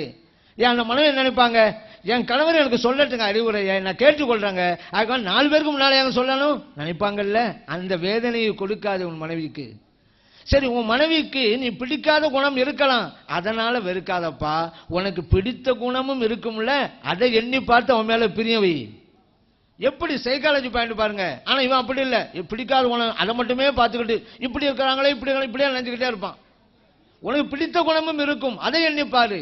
அந்த குணம் எத்தனை பெண்கள்கிட்ட இருக்காது, ஓமனை வீட்டை இருக்கும் அந்த நல்ல குணம், அதை நினைத்து சந்தோஷப்படு என்று நபிகள் நாம் ஸல்லல்லாஹு அலைஹி சொல்றாங்க. அதே போலத்தான் அந்த மனைவிமார்களுக்கும் சொல்றாங்க, உங்க கணவர் உங்களை அழைத்தால் உடனே பதில் கொடுக்கணும். நீங்க அடுப்பங்கரையிலே இருந்தாலும் சரிதான். அடுப்பங்கரையில் இருக்க வேலை முடிச்சுட்டு வர்றாங்க கூடாது, கூப்பிட்டா போகணும். ஒரு பெண் தன்னுடைய கணவருக்கு எப்படியெல்லாம் நன்றி கடன் ஆற்றுவதற்கு கடமைப்பட்டிருக்கிறாள் அப்படிங்கிறது ஒரே ஒரு உதாரணம் சொன்னா போதுங்க, ரொம்ப விளக்கவே தேவையில்லை. ஏன் தெரியுமா? நபிகள் நாம் ஸல்லல்லாஹு அலைஹி வஸல்லம் சொல்றாங்க, ஒரு மனிதன் இன்னொரு மனிதனுக்கு சஜிதா செய்வது என்பது இந்த மார்க்கத்திலே இல்லை. அப்படி இருந்திருந்தால் ஒவ்வொரு பெண்ணும் தன் கணவருக்கு சஜிதா செய்ய வேண்டும் என்று நான் கட்டளையிட்டிருப்பேன். முடிஞ்சு போச்சு. இந்த ஒன்னிலே போதும். அவ்வளவு முக்கிய இடத்தை பெறுகிறார் கணவன். கண் அவன் கணவன். ஒவ்வொரு பெண்ணும் தன் கணவரை தந்த கண்ணாக கருத வேண்டும். கண் அவன்கிறதுனால தான் கணவன். இப்படி மரியாதை கொடுக்க வேண்டும் என்று நபிகள் நாம் ஸல்லல்லாஹு அலைஹி வஸல்லம் அவர்கள் சொல்லி காட்டுகிறார்கள். இந்த சமூகத்தில் திருமணம் அப்படின்ற ஒன்னையே அடுத்து ஒன்று வரதட்சணை தான். வரதட்சணை போய் இந்த சமூகத்தை ஆட்டுவித்துக் கொண்டே இருக்கிறது. அது பிற சமூகத்துடைய கலாச்சாரம் நம் சமூகத்தில் ஊடுருவிச்சு.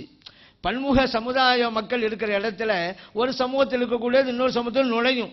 அந்த மாதிரி நுழைந்து விட்டது இந்த வரதட்சணை. வரதட்சணைக்கும் இஸ்லாத்துக்கும் சம்பந்தம் இருக்கா? தாரம் என்ற உடனேயே பேரம் பேசுகிறான், எவ்வளவு தருவீங்கிறான்.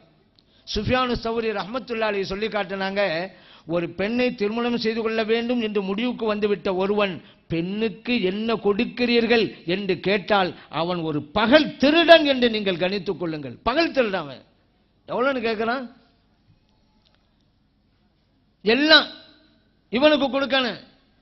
வேலியே பயிரை மேய்வதுங்கிறது இங்கதான். ஒரு பெண்ணுக்கு தேவையானது இவன் கொடுக்கணும். ஆனா இவன் பெண்ணில இருந்து எதிர்பார்க்கிறான் எல்லாத்தையும். எல்லாமே வருது. இவங்க வாழ்க்கையில் தேவைக்கூடிய கட்டில் வருது, சேர் வருது, பீரோ வருது, ஃப்ரிட்ஜ் வருது, பண்ட பாத்திரம் வருது, எல்லாம் வந்துருச்சு. அதான் ஒரு ஆள் சொன்னாரு, மாப்பிள்ளை வீட்டுக்கு பெண் வீட்டுலேருந்து எல்லாமே போச்சு, ஒன்னே ஒன்று தான் போகலன்றாரு. அது என்னங்க? அது கஃன் துணி, அது மட்டும் தான் போகல, எல்லாம் போச்சான். இப்படி இருக்கலாமா? இப்படி ஒரு நிலை இருக்கிறதுனால எவ்வளவு பேர் கஷ்டப்படுறாங்க. மாப்பிள்ளை வீட்டுக்காரங்க பெண் வீட்டுக்காரங்கள்ட்ட கேட்குறாங்க, என்னங்க போடுவீங்க? பெண் வீட்டுக்காரங்க சொன்னாங்க, சங்கிலி போடுவோம், மோதிரம் போடுவோம், வளையல் போடுவோம், காப்பு போடுவோம், நெக்லஸ் போடுவோம், அது போடுவோம், இது போடுவோம், எல்லாம் 100 பவுனுக்கு போடுவோன்ட்டாங்க. இப்போ பொண்ணு வீட்டுக்காரவங்க மாப்பிள்ளை வீட்டுக்காரங்க கேட்டாங்க, நாங்கள் இவ்வளோ போடுறோம், நீங்கள் என்ன போடுவீங்க? மாப்பிள்ளை வீட்டுக்காரங்க சொன்னாங்க, இன்னும் இப்படி கேட்டீங்க, நாங்கள் போடாமல் இருப்போமா? நீங்கள் போட்ட நகையெல்லாம் சரியாக இருக்குதான்னு சொல்லி எடை போடுவோம்ல, அதுல ஏதாவது குறை வந்துச்சுன்னு வைங்க, திருமணத்துக்கு தடை போடுவோம்ல, நாங்களும் போடுவோம். என்ன காசுண்டா போதும். பெண்ணை பத்தியெல்லாம் அடுத்து நான் ஏற்கனவே சொன்னேன்ல, அது என்ன நல்லா இருக்காங்களா, படிச்சிருக்காங்களா, ஒழுக்கமா, குடும்பம், அதெல்லாம் இல்லை, காசு இருக்குதா ஓகே போடுறாங்க. தலகரு வந்து சொல்றாரு, மாப்பிள்ளை காட்ட ஒரு பொண்ணு பார்த்துருக்கேன், கொஞ்சம் கருப்பு, ஆனா 3 லட்சம் தருவாங்களாம் வரதட்சணை. இன்னொரு பொண்ணு இன்னும் கொஞ்சம் கருப்பா இருக்கிறாங்க, 5 லட்சம் தருவாங்களாம். உங்களுக்கு எந்த பொண்ணு வேணும்? மாப்பிள்ளை சொன்னாரு, இன்னும் கருப்பா பாருங்கன்றாரு. அவருக்கு பணம் தான் இப்ப வேணும். இந்த மாதிரி உள்ள சூழ்நிலைகள் இருந்துகிட்டு இருக்கு. ஆனா இந்த வரதட்சணை கொடுமையினால எத்தனை இடங்களில் முதிர்கன்னிகள் வயசு 40, இது சும்மா பேச்சுக்கு சொல்றது இல்ல, 40 வயசாகி போச்சு, இன்னும் திருமணம் நடக்கல. ஏன்னா வரதட்சணை கொடுக்க முடியலங்க. அதனாலதான் ஒரு கவிஞன் சொன்னான், தங்கம் கொடுக்க முடியவில்லை என்பதால் அவளுடைய முடிகள் வெள்ளியாக மாறிவிட்டன அப்படின்னா. நிறைய ஏற்பட்டு போச்சு, அவ்வளவு வயசாகி போச்சு, ஏன் வரதட்சணை கொடுக்க முடியாது? தங்கம் இல்ல. இந்த அளவிற்கு பெண்கள் பாதிக்கப்படுகிறார்கள் வரதட்சணையினால. ஆனா இதுக்கு பெண்கள் பாதிக்கப்படுவதற்கு ஆண்கள் காரணம் என்பதை விட பெண்கள் தான் அதிகம் காரணம். மாப்பிள்ளை கூட விட்டு கொடுத்துறாங்க, எங்க உழவெல்லாம் வாங்குறீங்கிறாரு. மாமனார் கூட, அதான் அந்த பையனுடைய வாப்பா, அவர் கூட விட்டுறாரு. ஆனா பையனுடைய அம்மா விட மாட்டேங்கிறாங்க, வாங்கணும். ஏன்? அந்த அடுத்த வீட்டுல பையனுக்கு இவ்வளவு வாங்கினாங்கல்ல, ஏத்த வீட்டு பையனுக்கு இவ்வளவு வாங்கினாங்கல்ல, என் மகன் எதுல குறைச்ச? பெண்கள் தான் விட்டு கொடுக்கறதே இல்லை. பெண்களால் பெண்கள் பாதிக்கப்படுவதுங்கிறது இந்த வரதட்சணை அப்படிங்கிறதையும் இந்த சமூகம் நன்றாக புரிந்து வைத்திருக்கிறது. இப்படிப்பட்ட ஒரு கொடுமை சமூகத்தில் இருக்கவே கூடாது. வரதட்சணை இருக்கக்கூடாது. மகர் கொடுக்கணுங்க. அல்லாஹ் குர்ஆன்ல சொல்லும் பொழுது, வாத்துன் நிசாஅ சதுகாத்திஹின்ன நிஹலா, உங்கள் மனைவியருக்குண்டான மகர் தொகையை மனமுவந்து கொடுங்கள். வேண்டா வெறுப்பா கிடையாது, மனமுவந்து கொடுங்கள் என்று அல்லாஹ் தஆலா சொல்றான். இதுக்கு ஏதாவது அளவு இருக்குதா? அதுவும் கிடையாது. வாத்தைத்தும் யஹ்தாஹுன்ன கின்தாரன், ஒரு குவியலையே கொடுக்கலாம். தங்கமா ஒரு குவியலையே கொடு, வெள்ளியா ஒரு குவியலையே கொடு. அதனால 1 ரூபா காசா வச்சுக்கிட்டு கொடுத்துடாத, அதுவும் குவியல் அப்படின்னு சொல்லி. ஏன்னா இப்போ காசு பணத்துக்கு முக்கியத்துவம் இல்லாமல் போச்சு. எல்லாம் கால்களில் நீங்கள் ஒரு ரோட்லேயே போயிட்டு போது கியூ நின்றாக்கா, இங்கே இந்த இடத்துல ஒரு ஏடிஎம் மிஷின் இருக்குது அப்படின்னு தான் எல்லாம் நினைக்கிறாங்க. சரி பார்த்தாக்கா ஏன் நிற்கிறான்ல கேட்கல, அவன் நிற்கிறது 1000 காரணம் இருக்கலாம், மக்கள் அப்படி தான் நினைக்கிறான். அந்த அளவுக்கு ஆகிப்போச்சு. இந்த 2000 நோட்டு வந்துச்ச, ஒரு பெண்ணு சொன்னாங்க, இந்த 2000 நோட்டு என் கணவன் மாதிரின்னாங்க. ஏமா இப்படி சொல்ற? வேற என்னங்க, மாற்றவும் முடியலை, கீழே தூக்கி போடவும் முடியலை அப்படின்னாங்க. அந்த மாதிரி ஆகிப்போச்சு. எவ்வளோ மக்கள் கஷ்டப்படுறாங்க. இப்படி ஒரு அறிவிப்பு வந்ததுனால கஷ்டப்படுறவங்களுக்கு தான் தெரியும். கால்களுக்கே நிற்கிறாங்க ஒவ்வொரு நாளும். பரிதாபமாக இருக்கிறது. இந்த கணவரை வந்து அனுப்பி வைக்கிறாங்க, சாப்பாடு கொடுத்து பெட்ஷீட் எல்லாம் கொடுத்து, போங்க. எங்கே அனுப்பி வைக்கிறீங்க? ஏடிஎம்முக்கு தான் அனுப்பி வைக்கிறாங்கிறாங்க. ஏன்னா அவ்வளோலாம் இருக்க வேண்டிய இருக்குது. தேவைப்பட்ட அங்கே ரெஸ்ட் எடுத்து அங்கே இருக்கணும். இப்போ வரதட்சணை கொடுமை என்பது இருக்கக்கூடாது. அதனால் ஏழை எளியவர்கள் பாதிக்கப்படுறாங்கிறது கிடையாது, நடுத்தர மக்கள் தான் பாதிக்கப்பட்டு கொண்டிருக்கிறார்கள். மகர் கொடுத்து திருமணம் செய்யலாம், அந்த ஒரு நல்ல பழக்கம் இப்போ வந்துகிட்டு இருக்கு அல்லாஹ்வுடையால. இப்போ ஒரு நம்ம சில விஷயங்கள் மாற்றம் வந்துகிட்டு இருக்கு. அதில் இது ஒன்று, சபையில கொடுத்துட்றாங்க. இப்போ மகரை முன்னாலே எழுத்துல மட்டும்தான் இருக்கும், இப்போ வந்து கொடுத்துட்றாங்க. அது ஒரு நல்ல மாற்றம். ஆனாலும் வரதட்சணை இருந்துகிட்டு இருக்க, அது நம்ம கவலைப்பட்டு தான் ஆகணும். அது வரதட்சணைங்கிறது ஒழிப்பதற்கு ஆண்களும் பெண்களும் சேர்ந்து பணியாற்ற வேண்டும். அதே போல நபிகள் நாம் ஸல்லல்லாஹு அலைஹி வஸல்லம் அவர்கள் சில வழிமுறைகளையும் சொல்லி தருகிறார்கள். இந்த பெண் பார்க்கறது நடக்குதுல, நிச்சயதார்த்தம் அப்படிம்பாங்க, ஹித்பத் அரபி மொழியில் சொல்லுவாங்க. அந்த நிச்சயதார்த்தம் செய்வதற்கு முன்னால அந்த கணவராக வரப்போறாருல, அவரு மனைவார் பெண்ணை ஒரு தடவை பார்த்துடணும். மார்க்கம் சொல்லிக்கிறது, அப்படி பார்க்கிறது சுன்னத்து. ஒரு சாமி வந்தாங்க, யாரும் சொல்லல, ஒரு பெண்ணை நான் திருமணம் செஞ்சு கொள்ள போறேன்னாங்க. நபிகள் நாம் ஸல்லல்லாஹு கேட்டாங்க, அவங்கள பார்த்தீங்களா? இல்லை யாரும் சொல்ல, ஒரு தடவை பார்த்துடுங்க. ஏன் காலமெல்லாம் வாழ போறது இவர் தானே அந்த பெண்ணோட. இல்லை உமா போய் பார்த்துட்டு வந்துடுவாங்க, சகோதரிகள் போய் பார்த்துட்டு வந்துடுவாங்க, நல்லா இருக்காம அங்கே திரும்ப முடிஞ்ச பிறகு பார்த்தாக்க இவருக்கு பிடிக்காது. இந்த பிள்ளைகளையும் போட்டு அனுப்பி வச்சனே, என்ன பார்த்து வந்தாங்க? பள்ளி சரியில்லை, மூக்கு சரியில்லை, வாய் காலமெல்லாம் இதே சொல்லிக்கிட்டே இருப்பார். இவர் பார்த்துட்டாக்கா அந்த நிலைமை வராதுல. அந்த பொண்ணை கேட்பாங்க, பார்த்து தானே திரும்ப முடிச்சுங்க, இப்போ என்னங்க குறை சொல்றீங்க? அந்த பொண்ணு கேட்பாங்க. ஒரு தடவை பார்த்துடணும். அது ரெண்டு பேரோட வாழ்க்கையில நல்லதை உண்டு பண்ணும் என்பதை நபிகள் நாம் ஸல்லல்லாஹு அலைஹி வஸல்லம் சொல்லி தந்தாங்க. ஆனா இன்னைக்கு ஒரு மோசமான கலாச்சாரம் நடைபெறுகிறது. என்னன்னா, இவர் தான் மாப்பிள்ளை தான் பொண்ணு, நிச்சயதார்த்தம் நடந்து போச்சுல, திருமணம் நடக்கல, அவங்க ரெண்டு பேரும் பேசிக்கிறது போன்ல. வீட்டில் உள்ள பெண்கள் அனுமதிக்கிறாங்க இதுக்கு, இந்த விஷயத்துக்கு. ஏன் மாப்பிள்ளை வரப்போறவர் தானே, மாப்பிள்ளை வரப்போறார், மாப்பிள்ளை ஆவலையில. வீட்டில் உள்ள ஒரு இளம் பெண்ணு ஒரு அண்ணனோட பேசினாக்கா வாப்பா அம்மா விட்டுருவாங்களா? என்ன அவனோட பேசுவாங்கல்ல, தடுப்பாங்கல்ல.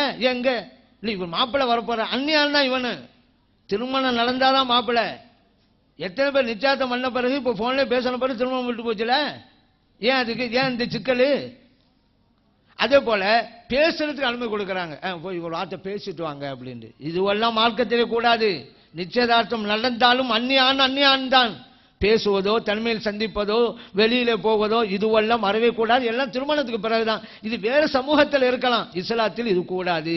ஆனா வேறு சமூகத்தில் இருக்கக்கூடிய இந்த நிகழ்வுகள் ஒரு சில குடும்பங்கள்ல, இஸ்லாமிய குடும்பங்களிலும் நடந்து கொண்டிருக்கிறது. அது ஆபத்தை தோற்றுவிக்கும், சில குடும்பங்களில் ஆபத்தை தோற்றுவித்திருக்கிறது. இவங்க அனுமதிச்சாங்களா பேசுறதுக்கு? இந்த ஆளுகளை ஒரு சில விஷயம் அவங்களும் புரிவான், இவங்களும் புரிவாங்க. கடைசி அவன் சொல்லிட்டான், இந்த பெண்ணு வானான்ட்டான் நிச்சயதார்த்தம் நடந்த பிறகு. ஏன் இந்த சிக்கல்? அதனால் இதிலையும் சமூகம் விழிப்புணர்வோடு இருக்க வேண்டும். கணவன் மனைவி ரெண்டு பேரும் விட்டு கொடுக்கணும் அப்படின்னும், சொல்லுக்கு கட்டுப்பட்டு நடக்கணும், அது உண்மை. இதைத்தான் நபிகள் நாயகம் ஸல்லல்லாஹு அலைஹி வஸல்லம் அவர்கள் சொல்கிறார்கள். ஒரு பெண்மணி இந்த உலகத்தை விட்டு பெறுகின்ற போது கணவனுடைய பொருத்தத்தை பெற்ற நிலையில் மரணித்தால் உடனடியாக சொர்க்கத்து வாசலே இந்த பெண்மணிக்கு திறக்கப்படும் என்றார்கள் நபிகள் நாயகம் ஸல்லல்லாஹு அலைஹி வஸல்லம்.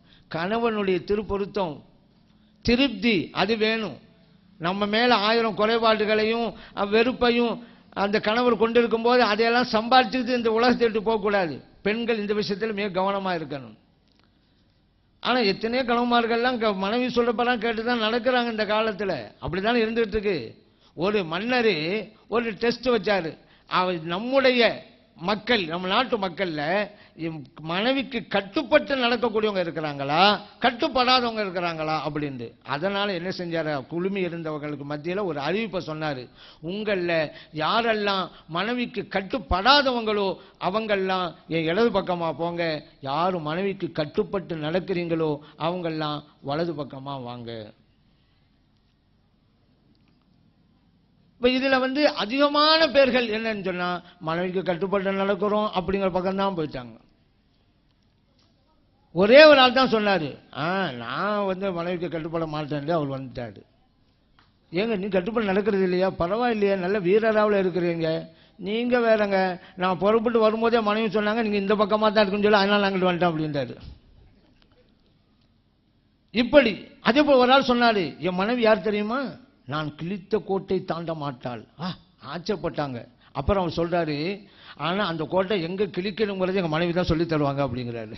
அப்ப இதுல என்ன இருக்கு? இப்படி ஆனா பெரும்பாலும் கேட்டு நடக்கிறாங்க. அது உண்மைதான். வீடுகளில் அம்மாக்களுடைய ராஜ்யம்தான் தாய்மொழின்னு வந்தது. அதனால தாங்கிறாங்களே, வீட்டில் பேசுறது அவங்க தானே, இவ்வளவு பேச விட மாட்டேங்கிறாங்களே, அதனால தான் தாய்மொழின்னு பேர் வந்து தந்தை மொழின்னு சொல்றது இல்லை. திருமணத்தில் இன்னொரு காரியம் நடைபெறுகிறது. என்ன? திருமண நிகழ்ச்சி இங்கே பார்க்கலாம். மாலை போடுவாங்க மாப்பிள்ளைக்கு அடையாளமாக. இந்த சபையில் யாருங்க மாப்பிள்ளை? இந்த மாலை போட்டுக்கிறாள் அவர் தான். ஒரு அடையாளத்துக்காக போடப்படுறது தான். அதை போய் ஒரு கூட்டம் என்ன பிதாத்து செய்வீங்க? நபியே நாம் ஸல்லல்லாஹு அலைஹி வஸல்லம் காலத்தில் புது மாப்பிள்ளைக்கு மாலையா போட்டாங்க. நபியே நாம் ஸல்லல்லாஹு அலைஹி வஸல்லம் அவருடைய காலத்தில் இல்லாத ஒன்றை செய்வது பிதாத் அல்லவா? இப்போ மார்க்கத்தை புரிஞ்ச லட்சணம் இது. தௌஹீதுன்னு வச்சிருக்கிறாள் பேரு, மண்ணாங்கட்டி தௌஹீது. அந்த மாதிரி தௌஹீதுக்கு அந்த கூட சம்பந்தமே கிடையாது. பிதத் வணக்க வழிபாடுகளில் நபியே நாம் ஸல்லல்லாஹு அலைஹி வஸல்லம் அவருடைய காலத்தில் இல்லாததை நாம் செய்யக்கூடாது. அது பிதாத்து. மாலை போடுறது வணக்கமா, வழிபாடா? மாலை போட்டால் நன்மையா கிடைக்கும்? நான் கேட்குறேன், ஒரு மாப்பிள்ளை மாலை போட்டாரு, மலக்கு மாலை நன்மை எழுதுவாங்களே? கிடையாதுங்க. அப்ப ஏன் போடுறோம்? ஒரு அடையாளத்துக்காக செய்வது தான். ஒரு செயலை செய்தால் அது இபாதத் என்று கருதப்பட வேண்டுமானால் சவாபு கிடைக்கணும். அப்ப இபாதத்து அது ஸல்லல்லாஹு காலத்து இருக்குதா இல்லையா அதை பார்க்கணும். இது அடையாளமா உள்ளதானே. ஒரு சபையில மாலை போடலன்னு வைங்களேன், அவ மாப்பிள்ளை இருப்பாரு, வர்றவெல்லாம் யாருங்க மாப்பிள்ளை? இந்த அவரு தான். இன்னொரு ஆள் வருவாரு, யாருங்க மாப்பிள்ளை? இந்த அவரு தான். சொல்லிக்கிட்டே இருக்கணும். இவர் ஒரு ஆளை காமிப்பாரு, வந்தவன் பக்கத்து உள்ளவர்கள் நினைச்சுக்கிடுவான். இந்த மாதிரி அநியாயம் கொடூரமெல்லாம் நடக்க வேணாங்கிறதுனால தான். இல்லை, இந்த மாப்பிள்ளை வந்து நல்ல டிப்டாப்பாக ட்ரெஸ் போட்டுருப்பார்ல, அதை வச்சு கண்டுபிடிச்சிடலாம்ல. அவரை விட டிப்டாப்பாக ட்ரெஸ் போட்டால் பக்கத்தில் இருப்பான். எப்படி கண்டுபிடிக்கிறது? மாலை போட்டால் யார்ட்டும் கேட்க தேவையில்லை. இவர் வருவார், அதோ மாப்பிள்ளை புரிஞ்சுக்கிடுவாரு. அடையாளத்துக்காக உள்ளதானே. சரி, இப்படி சொல்லக்கூடியவங்க அவங்க பிள்ளைகள் எல்லாம் இந்த சேர்த்து விடுறாங்க ஸ்கூலில் சொல்கிறான், பிள்ளைகள் இந்த கலரில் தான் யூனிஃபார்ம் ட்ரெஸ் போடணும். அப்போ இவங்களாம் என்ன செய்யணும்? நாங்கள் போட மாட்டோம். நபியே நாம் ஸல்லல்லாஹு அலைஹி வஸல்லம் உடைய காலத்தில் இருந்ததா? கல்வி கற்றவர்கள் எல்லாம் இந்த கலரில் ட்ரெஸ் போட்டாங்களா? அப்போ ஸல்லல்லாஹு சொன்னாங்களா? மாட்டோண்டு அந்த ஸ்கூல் ஹெச்எம்கிட்ட சொல்ல வேண்டியதானே. அப்படி சொன்னாங்க வேற ஸ்கூலுக்கு போ, அதெல்லாம் அங்கே சொல்றது இல்லை. ஸல்லல்லாஹு காலத்தில் படித்தவர்கள் எல்லாம் இந்த கலரில் போட்டார்கள் தத்துவம் அங்கே பேசுறது இல்லை. அந்த ஸ்கூலுக்கு அடையாளமாக அதை வச்சிருக்காங்க. எங்கள் ஸ்கூலில் இருக்கக்கூடிய மாணவர்கள் இப்படி இருக்கணும், அவ்வளோதான். அதே போல் டாக்டர்கள், நீங்கள் ஹாஸ்பிட்டலுக்கு போங்க, டாக்டர் யார்கிட்ட கேட்க தேவையில்லை, அவங்க ட்ரெஸ்ஸை வச்சா இவர் டாக்டர்னு கண்டுபிடிச்சிடலாம். சென்னை ஹைகோர்ட்டுக்கு போங்க, உள்ளுக்கு அந்த வளாகத்துக்குள்ளே போனீங்க வைங்க, யார் வக்கீல் யார்கிட்ட கேட்க தேவையில்லை, இந்த கருப்பு கோட்டோடு நிற்கிறவங்கலாம் வக்கீல் கண்டுபிடிச்சிடலாம். அடையாளத்துக்காக உள்ளதானே. நபியே நாம் ஸல்லல்லாஹு அலைஹி வஸல்லம் அவருடைய காலத்திலே அடையாளம் விடுவது என்று இருந்தது. அப்துல் ரஹ்மான் இப்னு அஃப் ரலியல்லாஹு போகிறாங்க, அவங்களுடைய ட்ரெஸ்ஸில் மஞ்சள் கலர் இருக்குது. புது மாப்பிள்ளைக்கு மஞ்சள் கலர் இருக்கும் நபியே நாம் ஸல்லல்லாஹு அலைஹி வஸல்லம் காலத்தில். அதை வச்சு கண்டுபிடிச்சிட்டாங்க. கூப்பிட்டாங்க ஸல்லல்லாஹு, வாங்க திருமணம் நடந்துருச்சா? ஆமாம் யார சொல்லலாம். இப்போ அவுலிம் வலவு பிஷாத்தின், ஒரு ஆட்டை அறுத்தாவது வலிமா விருந்துக்கு ஏற்பாடு பண்ணுங்க. புகாரிலே பதிவு செய்யப்பட்ட ஹதீஸ். புது மாப்பிள்ளைக்கு அடையாளம் விடுவது அன்றைக்கு இருக்கத்தானே செஞ்சிச்சு. நபியே நாம் ஸல்லல்லாஹு கூப்பிட்டு இது என்ன பித்அத்னு சொன்னாங்க. புது மாப்பிள்ளை எப்படி கண்டுபிடிச்சாங்க? மஞ்சள் கலரை வச்சு தான். நபியே நாம் ஸல்லல்லாஹு அலைஹி வஸல்லம் அவர்கள் காலத்திலும் அடையாளம் இருந்தது. அங்கே மஞ்சள் கலரை கொண்டு அடையாளப்படுத்தினார்கள். நாம் மலர் மாலையை கொண்டு அடையாளப்படுத்துகிறோம், அவ்வளவுதான். அடையாளம் விடுவது ஸல்லல்லாஹு காலத்தில் இருந்தது தான். இந்த ஹதீஸ் அந்த வஹாபி என்ன செய்யறது பார்த்தீங்களா? ஒரு சஹாபி ஸல்லல்லாஹு அலைஹி வஸல்லம் எவ்வளவு மஹப்பத் வச்சிருப்பாங்க. அவங்களையே கூப்பிடாம திருமணம் பண்ணிக்கிட்டாங்கல்ல. அப்படி நீங்க ஏன் அவளை கூப்பிட்டு இவளை கூப்பிட்டு பெருசா செஞ்சுக்கிட்டு இருக்கிறீங்க? ரொம்ப பிரியமான ஸல்லல்லாஹு அலைஹி வஸல்லம் அவங்களுக்கே சொல்லாம பண்ணி விட்டாங்க. அவ்வளவு எளிமையா இந்த வஹாபிகள் தத்துவம். இந்த சஹாபி அந்த மாதிரி செஞ்சதுனால தான், பலருக்கு தெரியாம கொஞ்சம் பேர் வச்சு செஞ்சதுனால தான் நபியே நாம் ஸல்லல்லாஹு அலைஹி வஸல்லம் சொல்றாங்க ஆட்டை அறுத்து வலிமாவுக்கு ஏற்பாடு பண்ணுங்க. பகிரங்கப்படுத்தணுங்க. ஏன் வலிமாவுக்கு ஏற்பாடு பண்ணான்னு வைங்க, ஏன் வலிமா விருந்து நிக்கா நடந்துருச்சு, யாருக்கு? அப்துல் ரஹ்மான் அவங்க தான் கூப்பிடுவாங்க. அப்ப நிக்கா நடந்துன்னு சொன்னா பலருக்கு தெரியணும். நபியே நாம் ஸல்லல்லாஹு அலைஹி வஸல்லம் சொல்றாங்க அலினு ஹாதல் நிக்கா, திருமணத்தை மக்களுக்கு மத்தியிலே பகிரங்கப்படுத்துங்கள். நாங்க எந்த அளவுக்கு தெரியுமா? வஜஅலூஹு ஃபில் மசாஜித், பள்ளிவாசல்ல நடத்துங்க திருமணத்தை. வலிரிபு அலைஹி பிதுஃப், தஃப் அடித்தாவது பகிரங்கப்படுத்துங்க. தஃப் அடிக்க சொல்றாங்க. திருமிதியிலே பதிவு செய்யப்பட்ட ஹதீஸ். ஏன் பள்ளிவாசல் நடத்துங்கன்னாங்க? பள்ளிவாசல்ல கூட்டமா இருக்குன்னு வச்சுக்கிறங்க. மக்கள் கேட்பாங்க, என்ன பள்ளிவாசல்ல கூட்டம்? கிராமங்களை பார்த்தா தெரியும். இங்கேயும் அப்படித்தான். இல்ல நிக்கா நடக்குது, யாருக்கு? இன்னாருக்கு செய்தி போகுது. செய்து பரவணும். திருமணத்தை பொறுத்த மட்டில் நேற்று வரைக்கும் யாரோண்டு இருப்பாங்க, இவனும் அந்த பெண்ணும். அடுத்த 2 பேரும் கை கோர்த்துக்கிட்டு வெளியே போவாங்க. ஏன்? திருமணம் நல்லா தெரியும், சமூகத்துக்கு தெரியணும் அல்லவா? தெரியாம 2 பேரும் இப்படி போனா, ஏன் இவர் இந்த பையன் அந்த பெண்ணோட வெளியே போறான்னு மக்கள் பேசுவாங்களோ, குழப்பம் வரும்ல. அதே போல மேலும் ஸல்லல்லாஹு தஃப் அடிக்க சொன்னாங்க. ஏன் தஃப் அடிக்க சொன்னாங்க? தஃப் அடிச்சு போறோம்னு வச்சுக்கிறோங்க. ஏன்? என்ன விஷயம்? ஊர்வலம், நிக்காஹு. யாருக்கு? என்ன இருக்கு? மக்களுக்கு தெரிகிறது. அப்படி இருக்கும் பொழுது அப்துல் ரஹ்மான் ஆஃபர் ரலியல்லாஹு அன்ஹு அவங்களுக்கு தெரியாம செஞ்சுட்டாங்க, நீங்க இப்படி செய்யுங்க, அதானு கூடங்கிறது. வலிமா விருந்து. ஏன்? மக்களுக்கு இந்த திருமண தகவல் போய் சேர வேண்டும். அப்ப டீயும் பிஸ்கட்டும் கொடுத்துட்டு வேலை பார்த்துட கூடாதுனால தான் ஆட்டை அறுத்து கொடுங்க. ஒரு ஆட்டை அறுத்துனா ஒரு கணிசமான மக்கள் கூப்பிட்டாகணும். அதுக்காக தான் ஸல்லல்லாஹு இப்படி சொல்றாங்க. இந்த மாதிரி நடைமுறைகளை எல்லாம் புரியாம ஹதீஸ்ல இப்படி இருக்கு அப்படின்னு சொல்லி புரியுற அளவுக்கு தான் புரிஞ்சுக்கிட்டு இருக்கிறாங்க. இந்த நிலை தான் அவர்களுக்கு இருந்து கொண்டிருக்கிறது.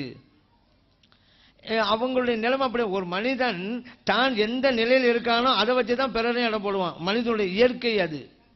ஒருத்தன் போறான், மெடிக்கலை பார்க்கறான், மருந்து நிறைய இருக்குதுங்க, பார்த்துருப்பீங்க, அடிக்கடிக்கு இருக்கு. ஒருத்தன் நினைச்சான் இவ்வளவு மருந்தா அப்படின்னா, இன்னொருத்தன் போனான் அதே கடையை பார்த்தான், இவ்வளவு வியாதியா உலகத்துல நினைக்கிறான். ஒண்ணுதான், பார்வை வேறு. ஏன்? அவ்வளவு வியாதி இருந்தா தானே அவ்வளவு மருந்துக்கு வேலை. ரோட்டை நடந்து போயிட்டே இருக்கிறான், ரோட்டு ஓரத்தில் ஒருத்தன் படுத்து தூங்குறான். போற ஆளு அந்த படுத்துக்கொள்ள பார்த்துப்படி என்ன நினைக்கிறான், இவன் நைட்டில் குடிச்சுப்படி வந்து தூங்குறானோ அப்படிங்கிறான். ஏன்னா இப்படி நினைக்கிறவன் குடிக்காரன். இன்னொருத்த அந்த வழியா போனான், அவன் நினைக்கிறான், சார் இரவெல்லாம் கஷ்டப்பட்டு விழித்து வேலை செஞ்சுட்டு இப்போ தூங்கிட்டு இருக்கான் அப்படி அவன் நினைக்கிறான். ஏன்? அவன் இரவு நேரத்தில் வேலை செய்கிறவன், அதனால அப்படி நினைக்கிறான். இன்னொருத்தன் போனான், அவன் நினைக்கிறான் பொண்டாட்டி சண்டை போட்டு இங்க வந்து தூங்கிட்டு இருக்கிறானோ அப்படின்னா. ஏன்னா இவன் நிலைமை அப்படி. இப்படி ஒவ்வொரு ஆளும் அவங்க நிலைய வச்சு இடம் போடுவாங்க. அந்த மாதிரி தான் இவங்களும். இப்ப நபிகள் நாயகம் ஸல்லல்லாஹு அலைஹி வஸல்லம் அவர்கள் எதை செஞ்சாங்க அதுதான் பார்க்கணும். அது போல சம்பந்தமே இல்லாம அது பிதாத்து இது பத்துங்க கூடாது. அதே போல பெண்கள் கரிசம் பண்ணி போடுவாங்க, அதையும் பிதாத் தான் இவங்க சொல்றது. நபிகள் நாயகம் ஸல்லல்லாஹு அலைஹி வஸல்லம் உடைய காலத்திலே பெண்கள் எல்லாம் கரிசம் பண்ணி போட்டார்களா? அதுவே கரிசம் பண்ணி என்னங்க வணக்க வழிபாடா? கரிசம் பண்ணி வழக்க வழிபாடா? நான் கேட்கிறேன். அது பழக்க வழக்கம், ஒரு கலாச்சாரம் தானே. கலாச்சார விஷயத்தில் விரும்பினா செய்யலாம், விரும்பினா செய்யாம போகலாம். அது போய் ஸல்லல்லாஹு காலத்தில் இருந்ததா? பெண்கள் அப்படி இருந்தாங்களாண்டா? இப்போ நான் கேட்குறேன், சேலை உடுத்து சொல்லலாமா நீங்க உங்க பெண்களை எல்லாம்? கூடாத. சேலைங்கிற இந்திய கலாச்சாரம் தானே, என்ன அரபு நாட்டு கலாச்சாரமா? நம்ம ஸல்லல்லாஹு காலத்தில் பெண்கள்லாம் சேலையை உடுத்துனாங்க. இப்போ உடையில மட்டும் சேலை உடுத்துறீங்கல்ல, ஏன்? சேலைங்கிறது இப்போ இபாதத்தா செய்யல, கலாச்சாரம். கரிசமணி அப்படிதான், ஒரு அடையாளம். விரும்பினா செய்யலாம், செய்யாமலும் இருக்கலாம். இது கூட புரியவில்லை என்றால் என்ன அர்த்தம்? இவர்களுடைய நிலை பரிதாபத்துக்குரியது என்பதை ரொம்ப அழகாக நம்ம புரிந்து கொள்ளலாம். நபிகள் ஸல்லல்லாஹு அலைஹி வஸல்லம் அவர்கள் காட்டி தந்த அந்த திருமண வழிமுறையில் உள்ளதான் பைத்து படிச்சுட்டு போறது, தஃப் அடிக்கிறது. இதுவெல்லாம் ஒரு சுன்னத்தான காரியங்கள். புது மாப்பிள்ளைய யா நபி ஸலாம் அலைக்கும் யா ரசூல் ஸலாம் படித்து கூட்டு போவாங்கல்ல, அது யா நபி ஸலாம் படிக்கிறது வேணா, நம்ம புதுசா படிக்கலாம். ஆனா பைத்து படிப்பதுங்கிறது ஒரு சுன்னத்தான காரியம். நபிகள் ஸல்லல்லாஹு அலைஹி வஸல்லம் விரும்பி இருக்கிறாங்க. ருபைய பின்த் முஅவ்வித் ரலியல்லாஹு அன்ஹா சொல்றாங்க, என்னுடைய திருமண நிகழ்விலே சிறுமிகள் எல்லாம் பாட்டு பாடி தஃப் அடித்தார்கள். பத்ர் யுத்தத்திலே ஷஹீதான சஹாபா பெருமக்களை புகழ்ந்து படித்தாங்க. நபிகள் ஸல்லல்லாஹு அலைஹி வஸல்லம் அவர்கள் அங்கே அமர்ந்து கேட்டுக்கிட்டு இருந்தாங்க. புகாரிலே பதிவு செய்யப்பட்ட ஹதீஸ். அதனால பாட்டு படிப்பது, தஃப் அடிப்பது திருமண வகையில் ஒரு சுன்னத்தான காரியம். இன்னொரு விஷயம், ஆயிஷா சித்திகா ரலியல்லாஹு அன்ஹா அவர்களுடைய சொந்தக்கார ஒரு பெண்மணி திருமணம் நடந்து போச்சு. நபிகள் ஸல்லல்லாஹு அலைஹி வஸல்லம் கேட்டாங்க, அந்த பெண்ணை அனுப்பி வச்சிருக்கீங்களா மாப்பிள்ளை வீட்டுக்கு? ஆமா யார சொல்லலாம். அந்த பெண்ணோட பாட்டு பாடுகின்ற பெண்களையும் சேர்த்து அனுப்பி வச்சிங்களா? இல்லை யார சொல்லலாம். ஆயிஷா சித்திகா ரலியல்லாஹு அன்ஹா சொன்னாங்க. இப்ப நபிகள் ஸல்லல்லாஹு அலைஹி வஸல்லம் கேட்டாங்க, ஏங்க அனுப்பி வச்சிருக்க கூடாது? அன்சார்களுக்கு அது ரொம்ப பிடிக்குமா, அந்த மாதிரி செஞ்சிருக்கலாமே என்று நபிகள் ஸல்லல்லாஹு அலைஹி வஸல்லம் சொல்றாங்க. அதனால திருமண நிகழ்வில் பாட்டு படிப்பது ஸல்லல்லாஹு அலைஹி வஸல்லம் பைத்தை படிக்கிறாங்க. என்னன்னா அத்தையனாக்கும் அத்தையனாக்கும் ஹையானா ஹையாக்கும் இப்படியெல்லாம் படிப்பாங்களே, அவங்களை அனுப்பி வச்சிருக்கலாமேங்கிறாங்க. அத்தையனாக்கு ஒன்றும் கிடையாது, நான் உங்கள்கிட்ட வந்தோன்னு தான் அர்த்தம். அதை படிக்கிறவங்களே அனுப்பி வைங்கிறாங்க. அப்படின்டா இப்போ நம்ம யா நபி ஸலாம் படித்தா எவ்வளோ பெரிய விசேஷம். அதனால நம்ம படிக்கிறோம். ஆகவே இந்த காரியங்கள் எல்லாம் சுன்னத்தான காரியங்கள். அந்த பைத்து படிப்பது, இதை நம்மவர்கள் செஞ்சுக்கிட்டே இருக்கிறாங்க. அதே போல நபி வழி திருமணம்னு ஒரு நோட்டீஸ் அடிக்கிறது, அழைப்பது நபி வழி திருமணம். நோட்டீஸ் அடிக்கிறதே நபி வழிக்கு போறனாச்சே பிதாத்து. அதுல போய் நபி வழி திருமணம் வேற போடுறீங்க. செல்லதாங்க காலத்தெல்லாம் இப்படி அடிச்சு கொடுத்துட்டு இருந்தாங்களா? இல்ல அப்போனா பிரிண்டாலாம் இல்ல. சரி பேப்பர்ல எழுதி போய் கொடுத்துட்டு வந்தாங்களா? அது எழுதி இருக்குல்ல. அப்போ இது அடிக்கிறதே பிதாத்து தான், அவ்வவாக்க பிரகாரம். அதெல்லாம் நபி வழி திருமணம். என்னன்னு பார்த்தாக்கா இந்த ஊம படம் நடக்கிற மாதிரி உச்சுங்கிறாங்க, அப்புறம் கூட்டிட்டு போயிடுறாங்க. என்னப்பா நடந்துச்சு இது வரைக்கும்? ஒரு நிக்கான நடக்கணும்ல, இன்னார் இன்னாருக்கு வந்த ஜனங்களும் தெரியணும்ல. குசு குசுன்னு பேசிக்கிட்டு தூக்கிட்டு போறாங்க. ஹுத்பா ஓதுறது இல்ல. ஏன் ஹுத்பா ஓத நபீலாம் ஸல்லல்லாஹு சொன்னாங்கல்ல. அப்துல்லா இப்னு மஸ்ஊத் ரலியல்லாஹு சொல்றாங்களே, நபீலாம் ஸல்லல்லாஹு அலைஹி வஸல்லம் அவர்கள் எங்களுக்கு 2 தஷஹுதை கற்று தந்தார்கள். ஒன்று தொழுகையிலே அத்தஹியாத்து லில்லாஹி வஸ்ஸலவாத்து வத்தைபாத்து, அது. இன்னொன்னு நல்ல காரியங்களில் நாம் ஓதுகின்ற ஹுத்பா, அதையும் சொல்லி தந்தாங்க. இப்போ ஹுத்பாவெல்லாம் ஓதப்படுது நிக்காவுல. நஹ்மதுஹு வனஸ்தஈனுஹு வனஸ்தக்பிருஹு வனுமினு பிஹி வனதவக்கலு அலைஹி, அதெல்லாம் ஓதுறாங்கல்ல, அதுதான். அது அப்படியே வருது, ஆயத்தெல்லாம் வருது, தக்வா சமூக ஆயத்தெல்லாம் வருது.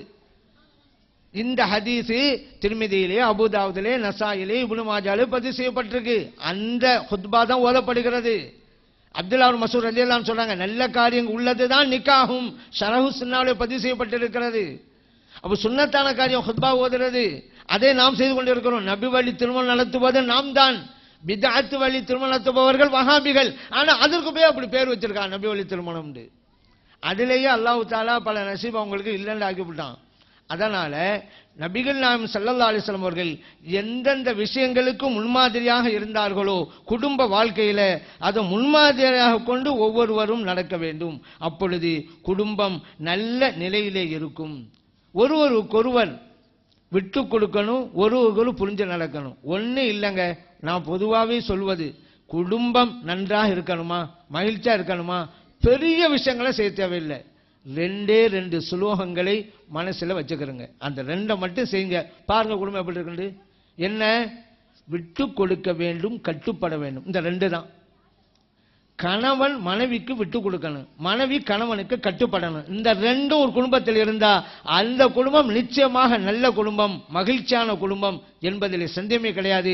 அப்படிப்பட்ட அழகிய குடும்ப வாழ்வை நம் எல்லோருக்கும் எல்லாம் அல்ல இறைவன் வழங்கி அருள்வானாக.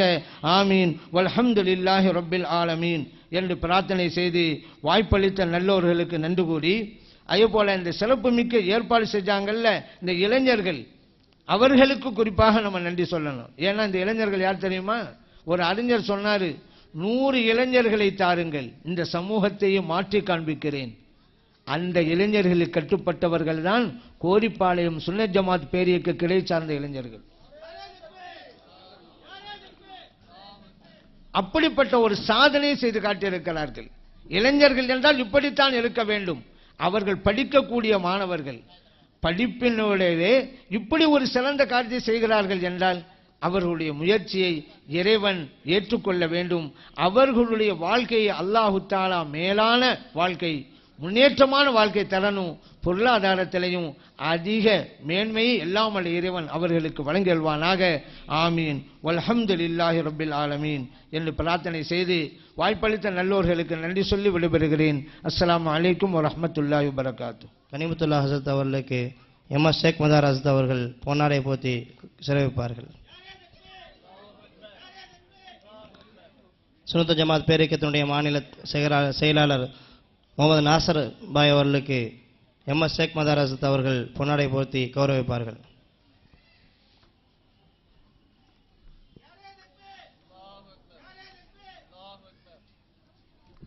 அடுத்து நம்மிடத்தில் சிறப்புரையாற்ற இருக்கின்ற நூருல் இஸ்லாம் அரபு கல்லூரியினுடைய பேராசிரியர் பெருந்தகை ஹசரத் அவர்களுக்கு டவுன் ஹாஜியார் அவர்கள் பொன்னாரை போத்தி கௌரவிப்பார்கள். நாரே தக்பீர், நாரே தக்பீர், நாரே தக்பீர். சேலம் நூருல் இஸ்லாம் அரபு கல்லூரியினுடைய பேராசிரியர் பெருந்தகை மௌலானா அல்ஹாஜ் முஹம்மது அபுத்தாஹிர் பாக்கவி ஹதரத் கிப்லா அவர்கள் நமக்கு மத்தியில் இறுதி தூதர் ஸல்லல்லாஹு அலைஹி வஸல்லம் அவர்களின் இறுதி நாட்கள் என்ற தலைப்பிலே உரையாற்றுவார்கள்.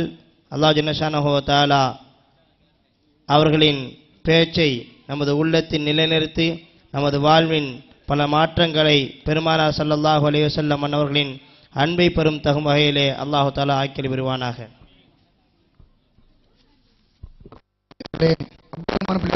இமாம் நிகழ்ச்சியுடைய பொறுப்பாளர் ஹாஜா முஹைதீன் ஆலிம் நாஃபி எம்ஏ எம்பில் அவர்களுக்கு டவுன் காஜார் அவர்கள் பொன்னாடை போர்த்தி கௌரவிப்பார்கள். நரே தக்பீர், நரே தக்பீர். சுன்னத் ஜமாத் பேரியக்கத்தினுடைய போற்றுதற்குரிய தலைவர் மௌலானா மௌலவி ஷேக் அப்துல்லா ஜமால் இர்ஷத் அவர்கள் நமது சேலம் அப்தாஹிர் ரஷத் அவர்களுக்கு பொன்னாடி போர்த்தி மரியாதை செய்வார்கள்.